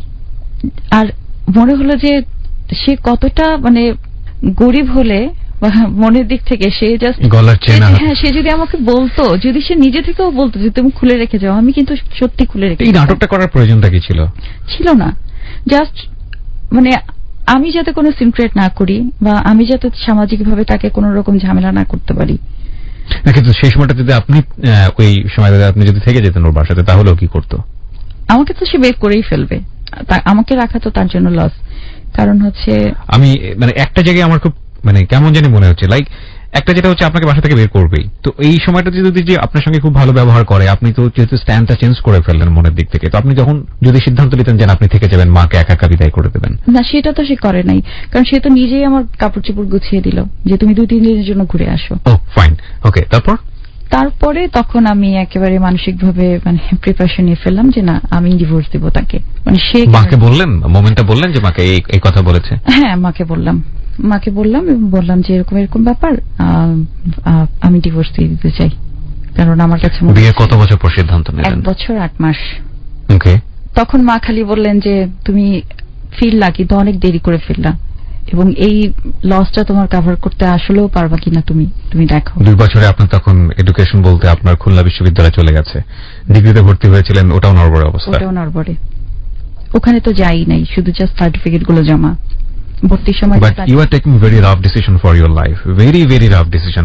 এবং এটা সিদ্ধান্ত নেওয়াটা হয়তো বারবারই আমরা নিই জীবনে অনেক জটিলতার প্রেক্ষাপটে, কিন্তু সাইন করে ফেলা, মন থেকে সত্যি সত্যি ডিলিট করে দেয়া, ওই মানুষটা অবশ্যই আপনার মনের মধ্যে ছিল, নইলে আপনি রাতারাতি সিদ্ধান্ত নিতে পারতেন না যে আপনি তার সঙ্গে স্টে করবেন। কষ্ট অনেক হয়েছে, সত্যি কথা যেটা যে আমি মানে মার পাশে শুতাম, ঘুমাতাম, কিন্তু বারবার হাতে মোবাইলটা নিয়ে আমার তাকে বলতে ইচ্ছে করতো যে প্লিজ এই কাজটা হতে দিও না, আসো আমরা আবার সেটেল হই।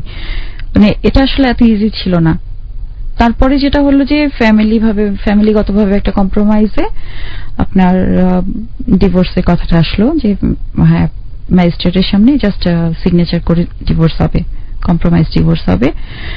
আর সেই পীর সাহেব উনি হচ্ছে আমার নানাকে ডাকলেন, ডেকে উনি বললেন যে এরকম আমরা পুরো দেনমোহরের টাকা দিব না, জাস্ট 1 লাখ টাকা তাকে দেওয়া হবে। তো আমি মাকে বললাম যে আমার আসলে কিছুই লাগবে না, আমার জাস্ট এই মানে রিলেশনটা থেকে আমি রিলিফ চাই। কারণ এখানে আসলে আমার মনে হচ্ছিল যে ফিলিংস বলে কিছু নেই ওখানে আর, বা কখনো ছিলই না ডিভোর্সের। তারপরে ওরা আমাদেরকে 1 লাখ টাকা দেওয়ার জন্য রাজি হলো। তাহলে মানে হচ্ছে সেটা হচ্ছে যেটা আর কি আমার মা দিয়েছিল, সে 1 লাখ টাকা দেনমোহর দিতে পারবে না। আমি ওটাতেই রাজি হয়ে গেলাম, কারণ তখন আসলে আমার কাছে প্রায়োরিটি হচ্ছে যে এই রিলেশনটা থেকে বের হয়ে আসা। কারণ আদৌ এখানে কোনো রিলেশন ছিল কিনা সেটা নিয়ে তখন আমি ফুল কনফিউজড। তারপরে আমাদের ডিভোর্স হয়ে গেল, এবং আমি শিওর না, বাট পরে আমি শুনেছি ওই দিন রাতে ও বিয়ে করেছে। আমার ডিভোর্স হলো হচ্ছে দুপুরে। আমি বলে দিয়েছিলাম যে আমি ওর সামনে যাব না, আমি সিগনেচার আলাদা রুমে করব। মানে আপনি কেন এটা বলেছিলেন? আমি বলেছিলাম কারণ আমি আসলে ওটা ফেস করতে পারবো না। মানে আপনি স্টিল তখন আপনি তাকে লাভ করতেন? ইয়েস। ওটা হচ্ছে আমার দিক থেকে। কতটুকু কষ্ট পেলে একটা মানুষ একজন মানুষকে ভালোবাসার পরেও নিজের জীবন থেকে সরিয়ে দিতে পারে, বলুন। তারপরে আমি আগে সিগনেচার করে দিলাম, এরপরে হচ্ছে সে সিগনেচার করলো। তো আমার শোনা কথা যে সে খুব হাসি খুশি ছিল এবং এসে খুব ফ্র্যাঙ্কলি কনফিডেন্টলি বসে সিগনেচার করে গেছে। যাই হোক, আর আমি আমার কিছু কাপড় চোপড় ছিল ওদের ওখানে, ধরেন, তো ওরা ওগুলো নিয়ে এসছিল। তো বললো যে এগুলো তার জিনিস, সেগুলো দিয়ে গেলাম। তো লক করা ছিল সবগুলো লাগেজ, দুটো লাগেজ ছিল, দুটো লাগেজ লক করা ছিল। তো বললো যে এরকম চাবি কোথায় আছে ওরা জানে না, তো ওরা দিয়ে চলে গেল। ওগুলো পরে আসলো আর কি আমার কাছে। সিগনেচার হয়ে গেল, ডিভোর্স হয়ে গেল। ইভেন তারপরে তো 2 দিন না 3 দিন থাকার পরে আমরা ওই যে সার্টিফিকেট যেটা দেয় আর কি, ওটাও নিয়ে নিলাম। তো ওরা চলে যাওয়ার পরে লাগেজগুলো বাসায় আনার পরে খুললাম, খুলে দেখলাম প্রত্যেকটা লাগেজ একদম ছিঁড়ে ছিঁড়ে কেটে কেটে দেওয়া। একটা ড্রেস, একটা কিছু, মানে আমার, মানে যেগুলো আর কি আমার পরার ছিল, যেগুলো ফ্যামিলি ভায়োলেন্স যেটাকে বলে, শুধু হাজবেন্ড না, হাজবেন্ডের সাথে যারা আছে আত্মীয় স্বজন সবাই মিলে অত্যাচার করেছে। ওটা আসলে আমি একটু অবাকই হয়েছে যে এতটা মানুষ ক্রেজি হতে পারে, যে মানে কাপড়গুলো পর্যন্ত একদম কেটে কুটে দিয়েছে, যে যাতে আমি কোনোভাবে কিছু না করতে পারি। এরপরে বগুড়া থেকে গেলাম ঢাকায় যে ওই যে কলেজে অ্যাডমিশন নিয়েছিলাম সেখান থেকে সার্টিফিকেট গুলো আবার তুললাম। সেকেন্ড বার অ্যাডমিশন ক্যান্সেল করলাম, ক্যান্সেল করে তারপরে চিটাগাং এ গেলাম। চিটাগাং এ যাব, এর মাঝে রাতে মার সাথে কথা হতো, সবকিছু খুঁটিনাটি বলতাম, গল্প করতাম। সেই আগের রিলেশনটা আস্তে আস্তে ফিরে আসছিল, যে মার সাথে সেই ফ্রেন্ডলি রিলেশন। মা তখন আমাকে বললো যে তুমি মন খারাপ করো না, আবার সবকিছু ঠিক হয়ে যাবে। দেন চিটাগাং এ গেলাম, পৌঁছালাম, বাবা রিসিভ করলো। আব্বু অনেকগুলো ফুল নিয়ে আসলো এবং আমাকে রিসিভ করলো। আব্বু ফুল নিয়ে এসে রিসিভ করে বাসায় নিয়ে গেল। পরের দিন সকালবেলা, না ওই দিন রাতে খেতে বসে আব্বু আমাকে বললো যে, আব্বু সবসময় আমাদেরকে বাবু করে বলে, নাম ধরে কাউকে ডাকে না। তো আমাকে বললো যে বাবু তুমি পড়তে চাইলে পড়বে, না পড়তে চাইলে না পড়বে, জাস্ট তুমি স্থির হও, তুমি ঠিক হও। তো আমি সাথে সাথে আব্বুকে আনসার দিলাম যে না, আমি পড়াশোনা করব, আমি লেখাপড়া করতে চাই। তো তখন আমাদের চিটাগাং এ ছিল আপনার ইসলামিক ইউনিভার্সিটি, একটা ইউনিভার্সিটি। তখন তো আমার সেমিস্টার গ্যাপ, এখন ওখানে ছাড়া আর কোথাও অ্যাডমিশন হবে না। তো আব্বু বললেন যে ঠিক আছে, তুমি তাহলে আস্তে ধীরে ওখানে যে দেখো কোথাও ভর্তি হওয়া যায় কিনা। তখন আমার মাথায় একটা জেদ যে আমি ইঞ্জিনিয়ার হব। আরইসিতে গেলাম, যাওয়ার পরে ওখানে বাজেট টাজেট সবকিছু অ্যাডমিশন ফিটি দেখে আমার কেন যেন আবার মনে হলো যে না, কারো উপরে জেদ করে ইঞ্জিনিয়ার হওয়ার কোনো প্রয়োজন নেই। এরপরে আপনার ইসলামিক ইউনিভার্সিটি ভর্তি হওয়ার ডিসিশনটাও বন্ধ করে দিলাম। আমি আমার বাবাকে বললাম যে আমি এত টাকা পয়সা খরচ করে পড়বো না, কারণ তখন প্রায় দেখলাম 4-5 লাখ টাকার মতো লাগবে। আব্বুকে বললাম যে আব্বু আমি এত টাকা খরচ করে পড়বো না, আমার যদি টাকা লাগে এটা তুমি পরে কখনো আমার হায়ার ডিগ্রির সময় খরচ করো, আমি এখন করবো না। তখন আবার ডিগ্রির জন্য, প্রাইভেটের ডিগ্রির জন্য ভর্তির জন্য গেলাম। আমি লাস্ট ব্যাচ ছিলাম ওই 3 বছরের ডিগ্রির, মানে 3 বছরের ডিগ্রি পরীক্ষা একবারই পরীক্ষা দেওয়া যায়, একটা তো সেমিস্টার সিস্টেম। তো ওটাতে ভর্তি হলাম, প্রাইভেটে ভর্তি হলাম, রেজিস্ট্রেশন করলাম। লাকিলি টাইমিংটা ম্যাচ হয়ে গেল। আমি ভর্তি হলাম নভেম্বরের দিকে, জানুয়ারিতে আব্বু স্ট্রোক করলো। জানুয়ারিতে আব্বুর সিভিয়ার হার্ট অ্যাটাক হলো, এবং তখন হচ্ছে আমাদের ফাইন্যান্সিয়াল স্ট্রেংথ অত ভালো না, গোছানো হয় নাই। আমার বোন তখন, ছোট বোনটা তখন ক্লাস 8 কি 9 পড়ে, এবং মানে হচ্ছে আব্বু ছাড়া আমাদের সোর্স অফ ইনকাম কিছু নেই। বাই চান্স আব্বুর যদি কিছু হয় আমাদেরকে আলটিমেটলি গ্রামে চলে যেতে হবে। মানে আমাদের তখন ওই ল্যান্ড প্রপার্টির উপরই পুরোপুরি নির্ভরশীল হতে হবে। তখন আসলে এদিকে আমি অ্যাডমিশন নিয়ে ফেলেছি, মানে আমার পরীক্ষারও বেশি দেরি নাই, জুন কি জুলাইয়ের দিকে পরীক্ষা হবে, জাস্ট হাতে 6 মাস আছে। আম্মু আমাকে বললো যে দেখো তুমি যদি বাই চান্স ফেলও করো আমি কিছু মনে করবো না, কারণ এই 6 মাসে ডিগ্রি পাস করা সম্ভব না, তাও আবার আপনার বিকম। আমি কিন্তু মানে হচ্ছে সবাই আমাকে আর্টস নিতে বললো, বাট আমি আর্টস নিইনি, কারণ আমার কাছে মনে হচ্ছিল আমি আর্টস নিয়ে আসলে টাইম গ্যাপটা ফিল আপ করতে পারবো না। তখন আমার মাথায় শুধু একটা জিনিসই, যে আমার যে ইয়ার লসটা হয়ে গেছে আমাকে যে করে হোক ওটা রিকভারি করতে হবে। এদিকে আব্বুর স্ট্রোকটা এত খারাপ হলো, বাট আল্লাহর অশেষ রহমতে আব্বু রিকভার করলো। ঠিক আছে। তখন আব্বুর কাছে আমরা দাঁড়ালে আব্বু কিছু বলতে পারতো না, খালি আব্বুর চোখের 2 সাইড থেকে পানি পড়ে যেত। আব্বু এত অসুস্থ ছিল, বাট আব্বু আল্লাহর রহমতে সুস্থ হলো, আস্তে আস্তে রিকভার করা শুরু করলো, কিন্তু ভীষণ টেনশন করতো। তো আমি কিন্তু তখনও কান্নাকাটি করি, মানে আমার তখন অনেক মন দুর্বল, একটু কিছু হলে আমার চোখে পানি চলে আসে। আমি একদিন আব্বুকে বাসায় বসে থাকতে আব্বুকে বললাম, আব্বু তুমি এত টেনশন কেন করো, ইনশাল্লাহ ঠিক হয়ে যাব। এবং সত্যি এর পরদিন থেকে আমি কান্নাকাটি করা মানে থামাই দিলাম মোটামুটি, কারণ আমি একটা জিনিস শিওর হলাম যে আমাকে আলটিমেটলি স্ট্রং হতে হবে, না হলে আমার ফ্যামিলি আমাকে নিয়ে টেনশন করতে থাকবে। কারণ আমি আব্বুকে কথা বলতে দেখছি, আব্বু আম্মুকে বলছিল যে আমার এই মেয়েটাকে নিয়ে আমার এত আশা ছিল, সেই মেয়েটা আজকে এত হেল্পলেস কন্ডিশনে আছে, আমি বুঝতে পারছি না যে কি করবে। ডিগ্রি প্রিপারেশন নেওয়া শুরু করলাম, কমার্স কোনোদিন পড়িনি, ডেবিট ক্রেডিট কি জিনিস, ট্রায়াল ব্যালেন্স কি জিনিস কিছু বুঝি না তখন। তো একজন টিচার আমার ফ্যামিলি পরিচিত ছিলেন, উনি আমাকে সকালে একবার এসে পড়াতেন, বিকালে এসে একবার পড়াতেন। উনি নিজেই রুল টেনে টেনে ডেবিট ক্রেডিট বুঝাতেন। পরীক্ষা দিলাম, দেওয়ার পরে 3 মাস পরে রেজাল্ট। আম্মু সকালবেলা এসে মিষ্টি খাওয়ালো, মিষ্টি খাওয়ায় বলতেছে, বাবু তুই পাস কর বা ফেল কর এটা নিয়ে আমার কোনো টেনশন নাই, তুই আগে মিষ্টি খেয়ে নে। এরপরে 4টার দিকে রেজাল্ট হলো এবং আমি 2nd ক্লাস পেলাম। Congratulation by the way. হ্যাঁ, মানে কিভাবে পেলাম আসলে, মানে এত কষ্ট করে পড়লাম, 2nd ক্লাস পেয়ে গেলাম। তারপরে অ্যাটলিস্ট গ্রাজুয়েশন হয়ে গেল, গ্রাজুয়েশন হয়ে গেল এবং অনেকটা অন্যান্য মানে ওই জিনিসটা গ্যাপটা ফিল আপ হয়ে গেল যে আমার ফ্রেন্ডরা যে এই সালের মধ্যে পাস করছে, আমিও ওই সালের মধ্যে অ্যাটলিস্ট আন্ডার গ্রাজুয়েট হয়ে গেলাম। এরপরে কস্ট ম্যানেজমেন্ট অ্যাকাউন্টেন্সিতে ভর্তি হলাম। ভর্তির পরে ওখানেও তখন কিন্তু আবার প্রাইভেটে ভর্তি হলাম মাস্টার্সে, পাশাপাশি 2টো ডিগ্রিতে ঢুকলাম। ইভেন কস্ট ম্যানেজমেন্ট অ্যাকাউন্টেন্সিতে যাওয়ার পরে সেখানে হচ্ছে আপনার তখন 2 বছরের মধ্যে আমার 3টা লেভেল কমপ্লিট করে ফেললাম প্রফেশনাল ডিগ্রি। যেহেতু ম্যাথসে ভালো ছিলাম, সায়েন্সে ছিলাম, ফাউন্ডেশন লেভেলগুলো খুব তাড়াতাড়ি ধরতে পারলাম। তখন আসলে চেষ্টাও করতাম ভীষণ। ওই সময় যেটা হচ্ছে আমার ইন্টারে করার দরকার ছিল, সেই মানে এফোর্টটা আমি ওই সময় দিচ্ছি যে আমি পড়াশোনার ব্যাপারে, আর পাশাপাশি ব্রিটিশ কাউন্সিলে আপনার হচ্ছে ভলেন্টারি করতাম। আচ্ছা। দেন আইসিএমএ যখন আমার 1000 কমপ্লিট হয়ে গেল, মানে ধরেন আপনার 50% কমপ্লিট হয়ে গেল, তখন অনেক অল্প বয়সী বলা যায়, 24 বছর বয়সে জবে ঢুকে গেলাম। ফার্স্ট জব আপনার? ফার্স্ট জব আমার। বিউটিফুল। জবে ঢুকে গেলাম আমাদের প্রফেশনাল লেভেলেরই। ওখানে আমাদের সিভি দিয়ে রাখলে ধরেন কোন প্রফেশনাল কোয়ালিফাইড যদি না। আইসিএমএ কোথায় করলেন, ঢাকাতে না চিটাগাং? চিটাগাং। ওকে। আমার হলের সামনে ছিল আইসিএমএবি, যে কারণেই বলছি আর কি। মহসিন হলের সামনে, ঢাকা ইউনিভার্সিটি যারা পড়াশোনা করেছেন তারা জানবেন, নীলক্ষেতের মহসিন হলের একদম ফ্রন্ট। ওকে। এরপরে আপনার ফার্স্ট জবে ঢুকলাম। ফার্স্ট জবে ঢুকার পরে জব করছি 1 বছর 2 বছর পার হয়ে গেল ওই জবটা। এর মাঝে আমি আপনার মাস্টার্স পরীক্ষা দিলাম জবের পাশাপাশি, কারণ আমার প্রাইভেটে মাস্টার্স, প্রাইভেটে আমি দিয়ে ফেললাম। মাস্টার্স এর রেজাল্ট হলো এবং রেজাল্টটা আসলো আমি ওই কলেজে ফার্স্ট হলাম, মানে চিটাগাং কমার্স কলেজে ফার্স্ট হলাম এবং হোল বাংলাদেশে ফার্স্ট ক্লাস থার্ড হলাম। ওয়াও। এবং এটা হচ্ছে আমি জীবনে কোনোদিন ফার্স্ট হতে পারিনি।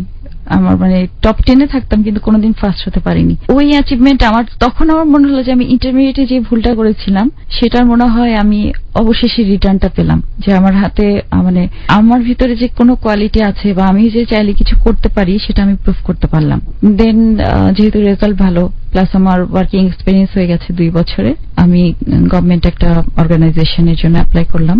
সেখানে ব্যাংকের মতো আমাদেরকে পরীক্ষা দিতে হয়, রেগুলেটরি অর্গানাইজেশন। সেখানে আমি জবে ঢুকে গেলাম এবং একটা কিছুতে কিন্তু আমার রেফারেন্সের দরকার পড়েনি, সবগুলোতে কিন্তু আমি আমার কোয়ালিফিকেশনের কারণেই গেছি। বিউটিফুল। আব্বু কখনোই মানে আমাদেরকে রেফার করতে চাইতেন না। শুরু থেকে আমি আমার পড়াশোনার খরচ বা সবকিছু আমার টিউশন ফি দিয়ে আমি করছি বা সেভ করছি। আর পাশাপাশি আমি আপনার এটা ওটা কিন্তু শিখছি, মানে আমার পার্লারিং এর কাজ শেখা, কুকিং এর কাজ শেখা, কনফেকশনারি শেখা, মানে আমার কিন্তু শেখার ব্যাপারগুলোতে সবসময় উৎসাহ বেশি। আবার হঠাৎ করে কাজ একটা শুরু করলাম, হ্যান্ডিক্রাফটস এর বিজনেস শুরু করলাম। ওই আপনার কুষ্টিয়া থেকে করে নিয়ে এসে চিটাগাং এ আপনার হচ্ছে সেল করা, ওটা পাশাপাশি করতে থাকলাম। মানে আমি ইনভলভ হচ্ছিলাম সবকিছুর মধ্যেই ধীরে ধীরে। এছাড়া ধরেন আপনার তখন থেকে একটা ব্যাপার কাজ করতো যে যেহেতু আমি অনেক স্ট্রাগল করেছি, আমার কাছে মনে হতো যে আমি না হয় আমার ফ্যামিলি সাপোর্টের জন্য চলে আসতে পেরেছি বা আমার ইচ্ছার জন্য, অনেকে এরকম পারে না। তো সোশ্যাল ওয়ার্কিং এর একটা চিন্তা মাথার মধ্যে তখন ঢুকলো যে কিছু একটা করব। এরপরে আপনার নতুন যে জবটা, কর্পোরেশনের রেগুলেটরি বডি যে জবটা, ওই জবে কন্টিনিউ করতে থাকলাম। 2 বছর হয়ে গেল। তারপরে আমার সিনিয়র এক কলিগের উনি এসে বললেন যে ওনার এক গেস্ট আমার সাথে বসবেন। আমি আবার আপনার ইয়াতে ইন্টার্নশিপের মানে রিসার্চ এন্ড ডেভেলপমেন্টের যেহেতু সেকশনে কাজ করতে, হ্যাঁ সেকশনে যেহেতু, তো আমার ওখানে ইন্টার্নশিপের স্টুডেন্টরা আসে। তো আমি ভেবেছিলাম যে এরকম কোনো রেফারেন্সে কেউ এসছে যে দেখা করতে যাচ্ছে। তারপর উনি আসলেন। উনি আসার পরে আমাকে খুব মানে ক্যাজুয়ালি আমাকে বললেন যে এরকম উনি বেসিক্যালি আমার বিয়ের ব্যাপারে কথা বলতে চান এবং আমার কলিগ আমাকে পছন্দ করেন। উনি আমাকে জানতেন না, জানতাম না আমি, এবং রীতিমতো শকড হই, কারণ উনি কখনোই আমার দিকে ওভাবে তাকান নাই, বা মানে একটা জিনিসটি বুঝতে পারা যে হ্যাঁ সে আমাকে পছন্দ করে বা তার ভালো লাগে এরকম। মানে আপনার কলিগ সে ওকে, সে আমার সিনিয়র কলিগ, তার ফ্রেন্ড এসে জানতো আপনার সম্পর্কে, জানতো, টুকটাক জানতো। তারপরে আমি ওনাকে বললাম যে আমি ওনার সাথে তাহলে সামনাসামনি কথা বলবো, কারণ আমার একটা ব্যাপার ছিল যে আমি সবসময় মনে করতাম যে যদি আমি সেকেন্ড বার কারোর সাথে লাইফ শুরু করতেও যাই আমি সবকিছু জানিয়ে করব, আমার ইনস এন্ড আউটস সবকিছু জানিয়ে করব। এরপরে আপনার আমি ওনার সাথে বসলাম, কথা বললাম এবং আমার সবকিছু বললাম। বলার পরে উনি আমাকে বললেন যে না, উনি আমার সাথে বর্তমান জীবন থেকে শুরু করতে চান, পাস্ট কিছু ওনার কাছে ফ্যাক্টর না। He was married or unmarried? Unmarried. Okay. তারপরে হচ্ছে উনি বেসিক্যালি উনিও আমাদের প্রফেশনাল লেভেলেরই, যদিও আমার সাথে অফিসিয়াল ভাবে পরিচয়, তার আগে আমাদের পরিচয় ছিল না। কি নাম ছিল ভদ্রলোকের? ওর নাম সাদিক। সাদিক, ওকে। তারপরে যেটা হলো আমার ফ্যামিলিকে বললাম যে এরকম ব্যাপার। তো আব্বু বলল যে ঠিক আছে আমি ছেলেটার সাথে কথা বলে দেখি, কারণ আমার বোঝার দরকার আছে তার ডিসিশনটা ম্যাচিউর না ইম্যাচিউর। দেন আব্বু আম্মু আর সাদিক বসলো, একসাথে কথাবার্তা বললো। দেন আব্বু স্যাটিসফাইড। তারপরে 2 মাসে আমরা প্রেম করলাম।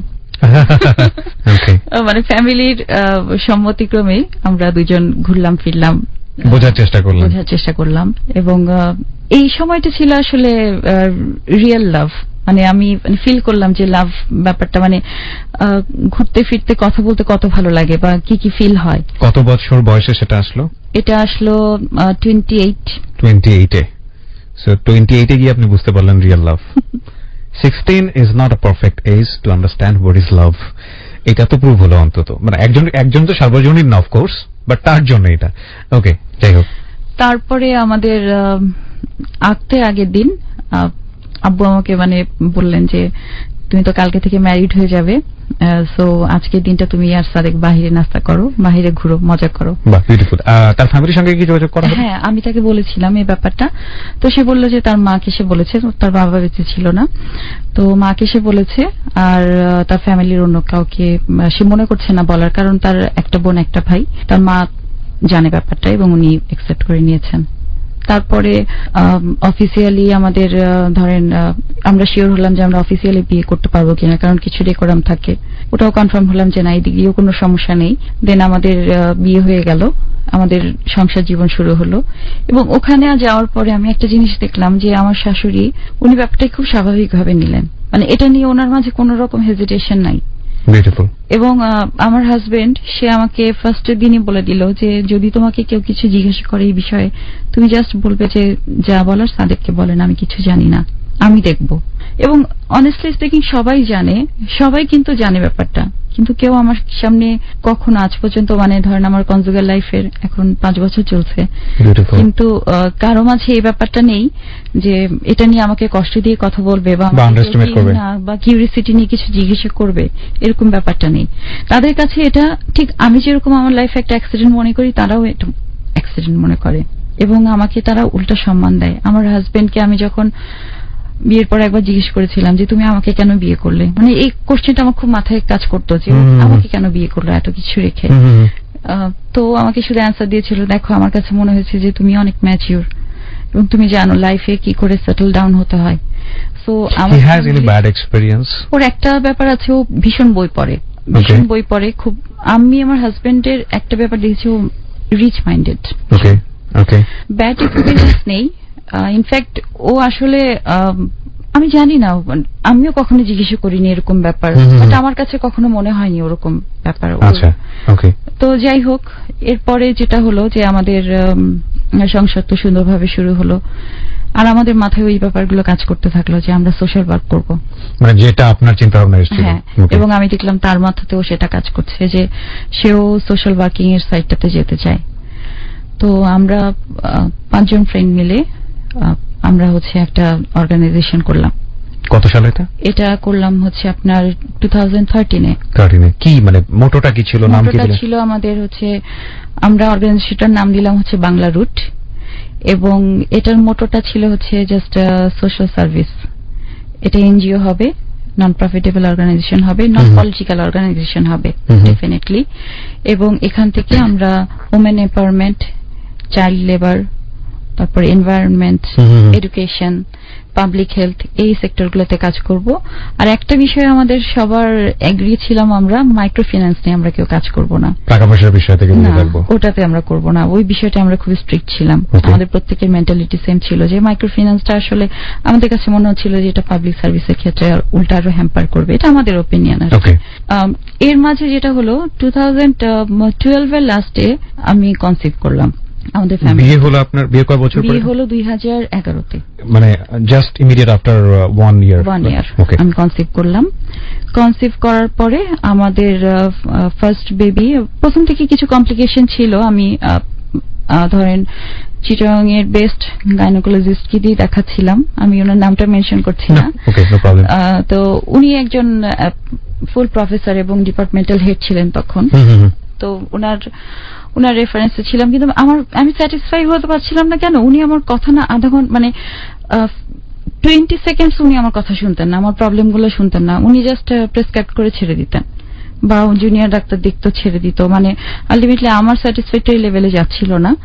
তো তারপরে এইভাবে ঠিক যখন 5 মাস হলো, তখন আমার কমপ্লিকেশন গুলো আস্তে আস্তে বাড়তে থাকলো। আমরা এখানে একটা বিরতিতে যাব, এবং খুব সুন্দর একটা টপিক চলে এসেছে। ডক্টরদের বিষয়ে আসলে যে কোনো কিছু যখন চলে আসে তখন আমি খুব ইন্টারেস্টেড হয়ে যাই, বিকজ এটা আমার কাছে অনেক বড় একটা নোবেল প্রফেশন। এবং আমি অনেকবারই কথাটা বলেছি রেডিওতে, যদি আমার সুযোগ থাকতো, মানে সেকেন্ড টাইম যদি আমার সুযোগ থাকে কোনোদিন, এটা তো আর এই জন্মে সম্ভব না, পরের জন্মে, এটা একটা ফ্যান্টাসি বলতে পারেন, যে পেশা হিসেবে কোনো কিছু বেছে নেয়া নিজের জায়গা থেকে, তাহলে আমি ডক্টরই হব। যেটা বলছিলাম আসলে সেটা হচ্ছে যে এই যে ডাক্তারদের, মানে যে বিষয়ে বলতে যাচ্ছি সেটা হচ্ছে যে আমি এরকম একজন ডাক্তারের সান্নিধ্য পেয়েছিলাম কিছুদিন আগে। আমি হাসপাতালের নামটা বলবো না। খুবই বিরক্ত হচ্ছি বাইরে বসে থাকতে থাকতে, ঘন্টার পর ঘন্টা চলে যাচ্ছে। সে রোগীদের সাথে কি করে, এতক্ষণ সে কি কথা বলে, একটা রোগী হলে সে টাইম মানে প্রচুর ব্যয় করছে।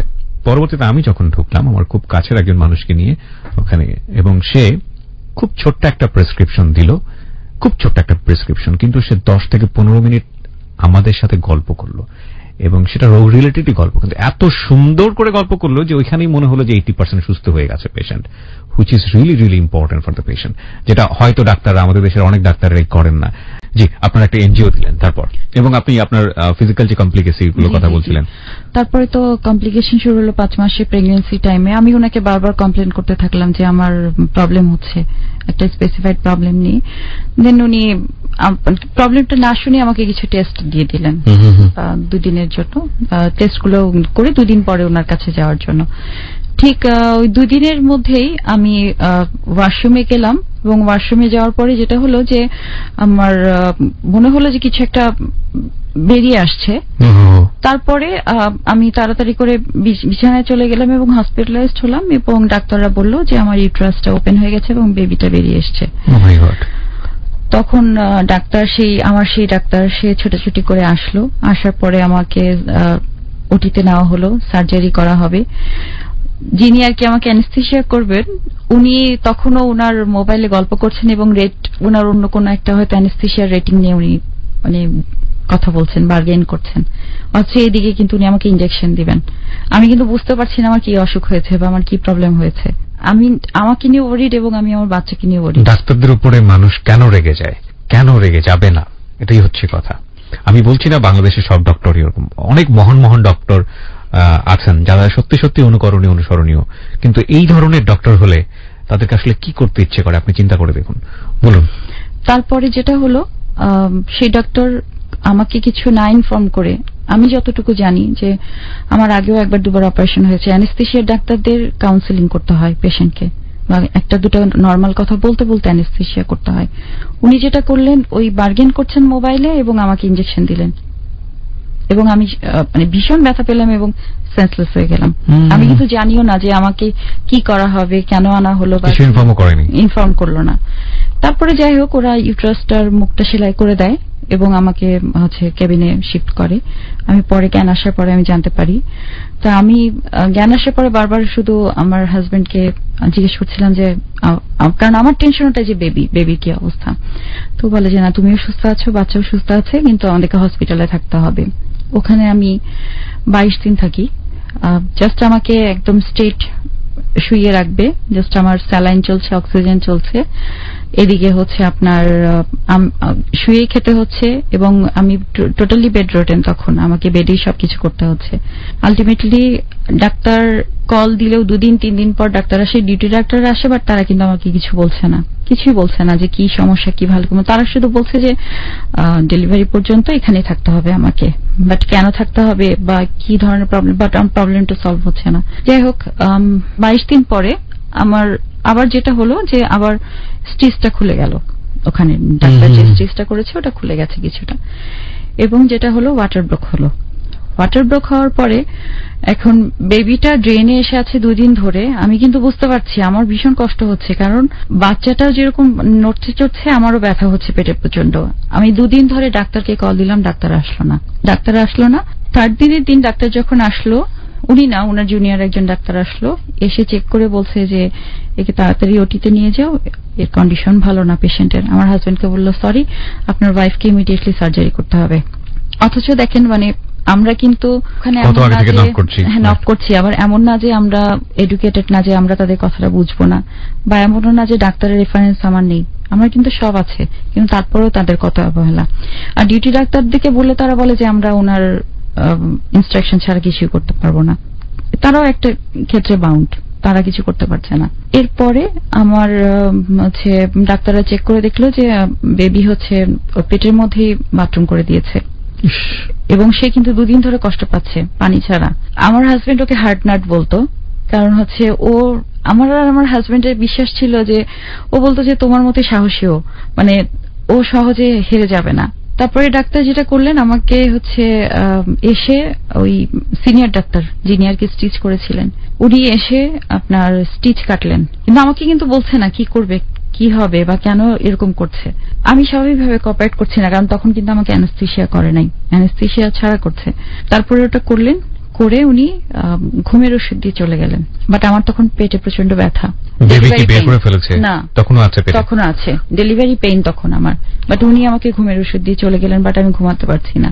এরপরে যেটা হলো যে রাত 2টার সময় আমার মানে ডেলিভারি টাইম হয়ে গেল, এবং 5 মাসের বেবি না, তখন ওর হচ্ছে 6 মাস হয়ে গেছে, 6 মাস হয়ে গেছে।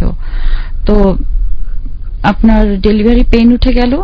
সিস্টাররা ডাক্তারকে কল করছে, ডাক্তার আসছেন না, উনি ওটি করছেন।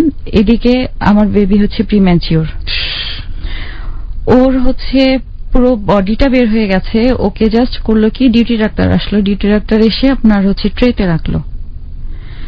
আমার মেয়েটা আমার যখন আমার সামনে ওকে বের করলো, আমরা কিন্তু আমার প্রেগনেন্সি টাইমে কখনো এক্সপেক্ট করি না, মানে আমাদের মধ্যে ওরকম ব্যাপার ছিল না যে ছেলে চাই বা ছেলে হতে হবে। আমি যখন দিদি আমার হাজবেন্ডকে বলতাম যে আমাদের কি বাবু লাগবে বলো, তো তখন ও সবসময় বলতো বাচ্চা তো বাচ্চাই, ছেলে আর কি মেয়ে কি, বাবু হলেই হবে। তো সেখানে মানে আমাদের মধ্যে কিন্তু ইভেন একদিন ও ফজরের নামাজ পড়ে উঠে হঠাৎ করে আমাকে বললো যে তোমার কিন্তু একটা মেয়ে হবে, আমার মনে হচ্ছে তোমার মেয়ে হবে, এবং আমার মেয়ে হলে আমার আর কোনো টেনশন নেই, আমার মেয়ে আমাকে দেখবে, তখন আর তোমাকে লাগবে না। খুব মজা করে এটা বলে চলে গেল। ওকে যখন বের করলো এবং সিস্টার বললো যে একটা মেয়ে হয়েছে, আমার তখন জাস্ট ওই কথাগুলো মাথায় আসলো যে আমার হাজবেন্ডের কথা। কিন্তু আমি দেখতে পাচ্ছি যে ওর নিঃশ্বাসে ভীষণ কষ্ট হচ্ছে। আমি ডিউটি ডাক্তারকে বললাম যে আপনারা ইনকিউবেটর আনেন, ওকে অক্সিজেন দেন, ও নিঃশ্বাস নিতে কষ্ট হচ্ছে। উনি আমাকে বলছেন ডাক্তারের ইনস্ট্রাকশন ছাড়া আমি কিছু করতে পারবো না, আপনি ধৈর্য ধরেন। আমার মেয়েটা মানে পুরো নীল হয়ে গেল, হাত পা কুকড়ে একদম নীল হয়ে গেল আমার পাশে, কিন্তু দেখেন আমি দেখছি কিন্তু আমি কিছু করতে পারছি না। আমি ওদিকে, ওরা তো আমাকে ড্রেসিং করছে, আমি বারবার করে ডাক্তারকে বলছি যে প্লিজ কিছু একটা করেন। ও সিস্টার আর ডাক্তারদের এই মানে হচ্ছে কনভারসেশনের মাঝখানে আমার চোখের সামনে আমার মেয়েটা মারা গেল। অথচ সেই ডাক্তার তখনও কিন্তু ওটিতে, জাস্ট উনার একটা ইনস্ট্রাকশন, উনি যদি নাও আসতে পারেন উনি তো জানেন যে এটা কি টাইপের পেশেন্ট, এই পেশেন্টের পরবর্তীতে কোন দিকে এই ডিজিজটা টার্ন নেবে। পরে আমি ইন্টারনেটে পড়ে দেখেছি আমার এই ডিজিজটা বা ডিজিজের সিমটম গুলো, তখন আমি দেখলাম যে এটা প্রেগন্যান্সির প্রথম থেকেই বোঝা যায় কিছু সিমটম আছে, জাস্ট শুধু ডাক্তার একটু মনোযোগ দিয়ে দেখা যে পেশেন্টটার এরকম সমস্যা হচ্ছে, কি কারণে হচ্ছে বা কেন হচ্ছে, বা এটার সিমটমটা কি কি, তার সাথে কি এটা ম্যাচ করছে কিনা। কারণ সবার তো নর্মাল প্রেগন্যান্সি হবে না। বাট আমার বাচ্চাটা টোটালি ডাক্তারদের গাফিলতির কারণে মারা গেল, আরেকটা সময় মারা গেল। আমি এখন ওরা আমাকে বললো যে আপনাদের যেসব রিচুয়াল প্র্যাকটিস আছে ওগুলো করতে হবে, বাচ্চাকে নিয়ে যান, আমরা সার্টিফিকেট, ডেথ সার্টিফিকেট দিয়ে দিচ্ছি। তখন তো স্বাভাবিক, আমিও স্বাভাবিক পর্যায়ে নেই, আমার হাজবেন্ডও স্বাভাবিক পর্যায়ে নেই, আমাদের ফ্যামিলির প্রত্যেকের তখন, কারণ 22 দিন ধরে আমি এমনি হসপিটালাইজড, আমার অক্সিজেন চলছিল, স্যালাইন চলছিল। একটা পর্যায়ে আমি কিন্তু কনফিউজ ছিলাম, বা আমার মনে হচ্ছিল যে আমি হয়তো মারা যাব, কারণ ওই পর্যায়ে থাকলে প্রত্যেকের ওই ফিলটা হবে। তো সেখানে ওই সময় আমাকে ওরা ক্যাবিনে শিফট করলো, আর বাবুকে আমার সাথে আরেকটা ইয়াতে দিল। দেওয়ার পরে আপনার হচ্ছে আমার হাজবেন্ডকে ডেথ সার্টিফিকেট দিয়ে দিল। পরের দিন আমরা সকালবেলা ফজরের ওয়াক্তের পরে ওর কবর হলো, জানাজা হয়ে কবর হলো। কবর হওয়ার পরে আমাদের মেয়ের নাম রাখলাম আমি সাদিকা আহমেদ। সাদিকা মানে আমি ঠিক করে রেখেছিলাম, সাদিকা নামের অর্থ হচ্ছে প্রান্তর, যেখানে আর কি আপনার একটা মিলন আর কি, যেখানে আপনার ভেদাভেদ থাকবে না, আকাশ মাটির সাথে মিলে যাবে, প্রান্তর। তো সাদিকার নামটা ফিক্সড করা হলো, ওকে কবর দেওয়া হলো। আমি তখনও তো অসুস্থ, হসপিটালাইজড। এরপরে আমাকে বাসায় নিয়ে যাওয়া হলো, বাসায় বেডে শুয়ে, আমার তখন খুব খারাপ অবস্থা। যাই হোক, আমি এরপরে ওর ফাইলগুলো বের করলাম, ওর ডেথ সার্টিফিকেটটা যখন খুললাম তখন দেখলাম ওখানে মেনশন করা আছে যে আমি একটা ডেড বেবি বার্থ দিয়েছি। হসপিটালের ট্রিটমেন্ট সামারি থাকে একটা, সেই সামারিতে মেনশন করা আছে যে 2:30 আমি এই পেশেন্ট সার্ভিক্যাল ইনকমপ্লিটেন্সিতে প্রবলেমের কারণে একটা ডেড বেবি বার্থ দিয়েছে। তখন আমার কাছে মনে হলো যে এর চেয়ে বড় মানে শকিং আর কিছু হয় না। আমি আমার হাজবেন্ডকে দেখে বললাম, তুমি একটাবার ডেথ সার্টিফিকেটটা চেক করোনি? তো বলছে না, আমি তো করিনি। দেখো কত বড় একটা মিথ্যা কথা লিখে দিয়েছে ওরা। তো তখন আমি আমার হাজবেন্ডকে খালি বললাম যে আমরা শিক্ষিত এবং আমরা ভালো জায়গায় জব করি বা ভালো একটা পরিবেশে থাকি, আমাদের সাথে যদি এরকম হয় তাহলে যারা গ্রাম থেকে আসে, মাঝে মাঝে আমরা যখন টেলিভিশন রিপোর্ট গুলো দেখি এরকম হাউকাউ চিল্লাচিল্লি করছে, মানে এবং হাসপাতালের লবিতে বসে ভাঙাচুরা চলছে, কেন হয় এখন তো বুঝতে পারছেন। তারপরে যেটাই হোক, আমাদের ওই যে সোশ্যাল ওয়ার্কিং এর যে মেন্টালিটিটা ছিল, আমরা ওখান থেকে আবার শুরু করলাম যে না, তাহলে আমাদেরকে পাবলিক অ্যাওয়ারনেসের জন্য কাজ করতে হবে, বাচ্চাদের জন্য কাজ করতে হবে। কারণ এরকম করে তো প্রতিদিন কত বাচ্চা মারা যাচ্ছে যেগুলো আমরা জানতে পারছি না, বা পেশেন্ট অ্যাওয়ারনেসটাও আমরা জানতে পারছি না। এর মাঝে যেটা হয়েছে, আমার মা ক্যান্সার ধরা পড়েছে। তো আমরা হচ্ছে বাংলাদেশে প্রথম ট্রিটমেন্টটা করি ওনার ব্রেস্ট ক্যান্সারের। তো ব্রেস্ট ক্যান্সার অ্যাওয়ারনেসেরও আমরা কিছু মানে স্টেপ নিই তখন আমাদের এনজিওর মাধ্যমে, যে ব্রেস্ট ক্যান্সারটা কেন হয় বা কিভাবে হয়, সিমটমগুলো কি কি ধরা পড়ে। তারপরে বাংলাদেশে 2 বছর ট্রিটমেন্টের ফাঁকে ফাঁকে ওনার কিছু কমপ্লিকেশন হচ্ছিল, সেই কমপ্লিকেশনগুলো আমরা বলার পর ডাক্তাররা ধরতে পারছিল না। এরপরে আমি কলকাতায় একবার ওনাকে নিয়ে গেলাম। কলকাতায় যেয়ে ধরা পড়লো যে ওনার আরেকটা ক্যান্সার হয়েছে এবং ওটা পুরো বডিতে স্প্রেড হয়ে গেছে, অ্যাডভান্স স্টেজ। এবং বাংলাদেশের ডাক্তাররা 2 বছর কিন্তু বলেছে কিছু না, ওনাকে কিন্তু রেগুলার চেক আপ করা হয়েছে।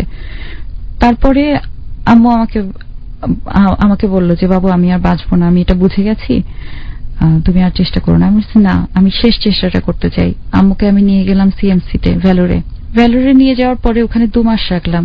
ওখানে আমি দেখলাম মানে পেশেন্টের জন্য ডাক্তাররা কিভাবে কাজ করে।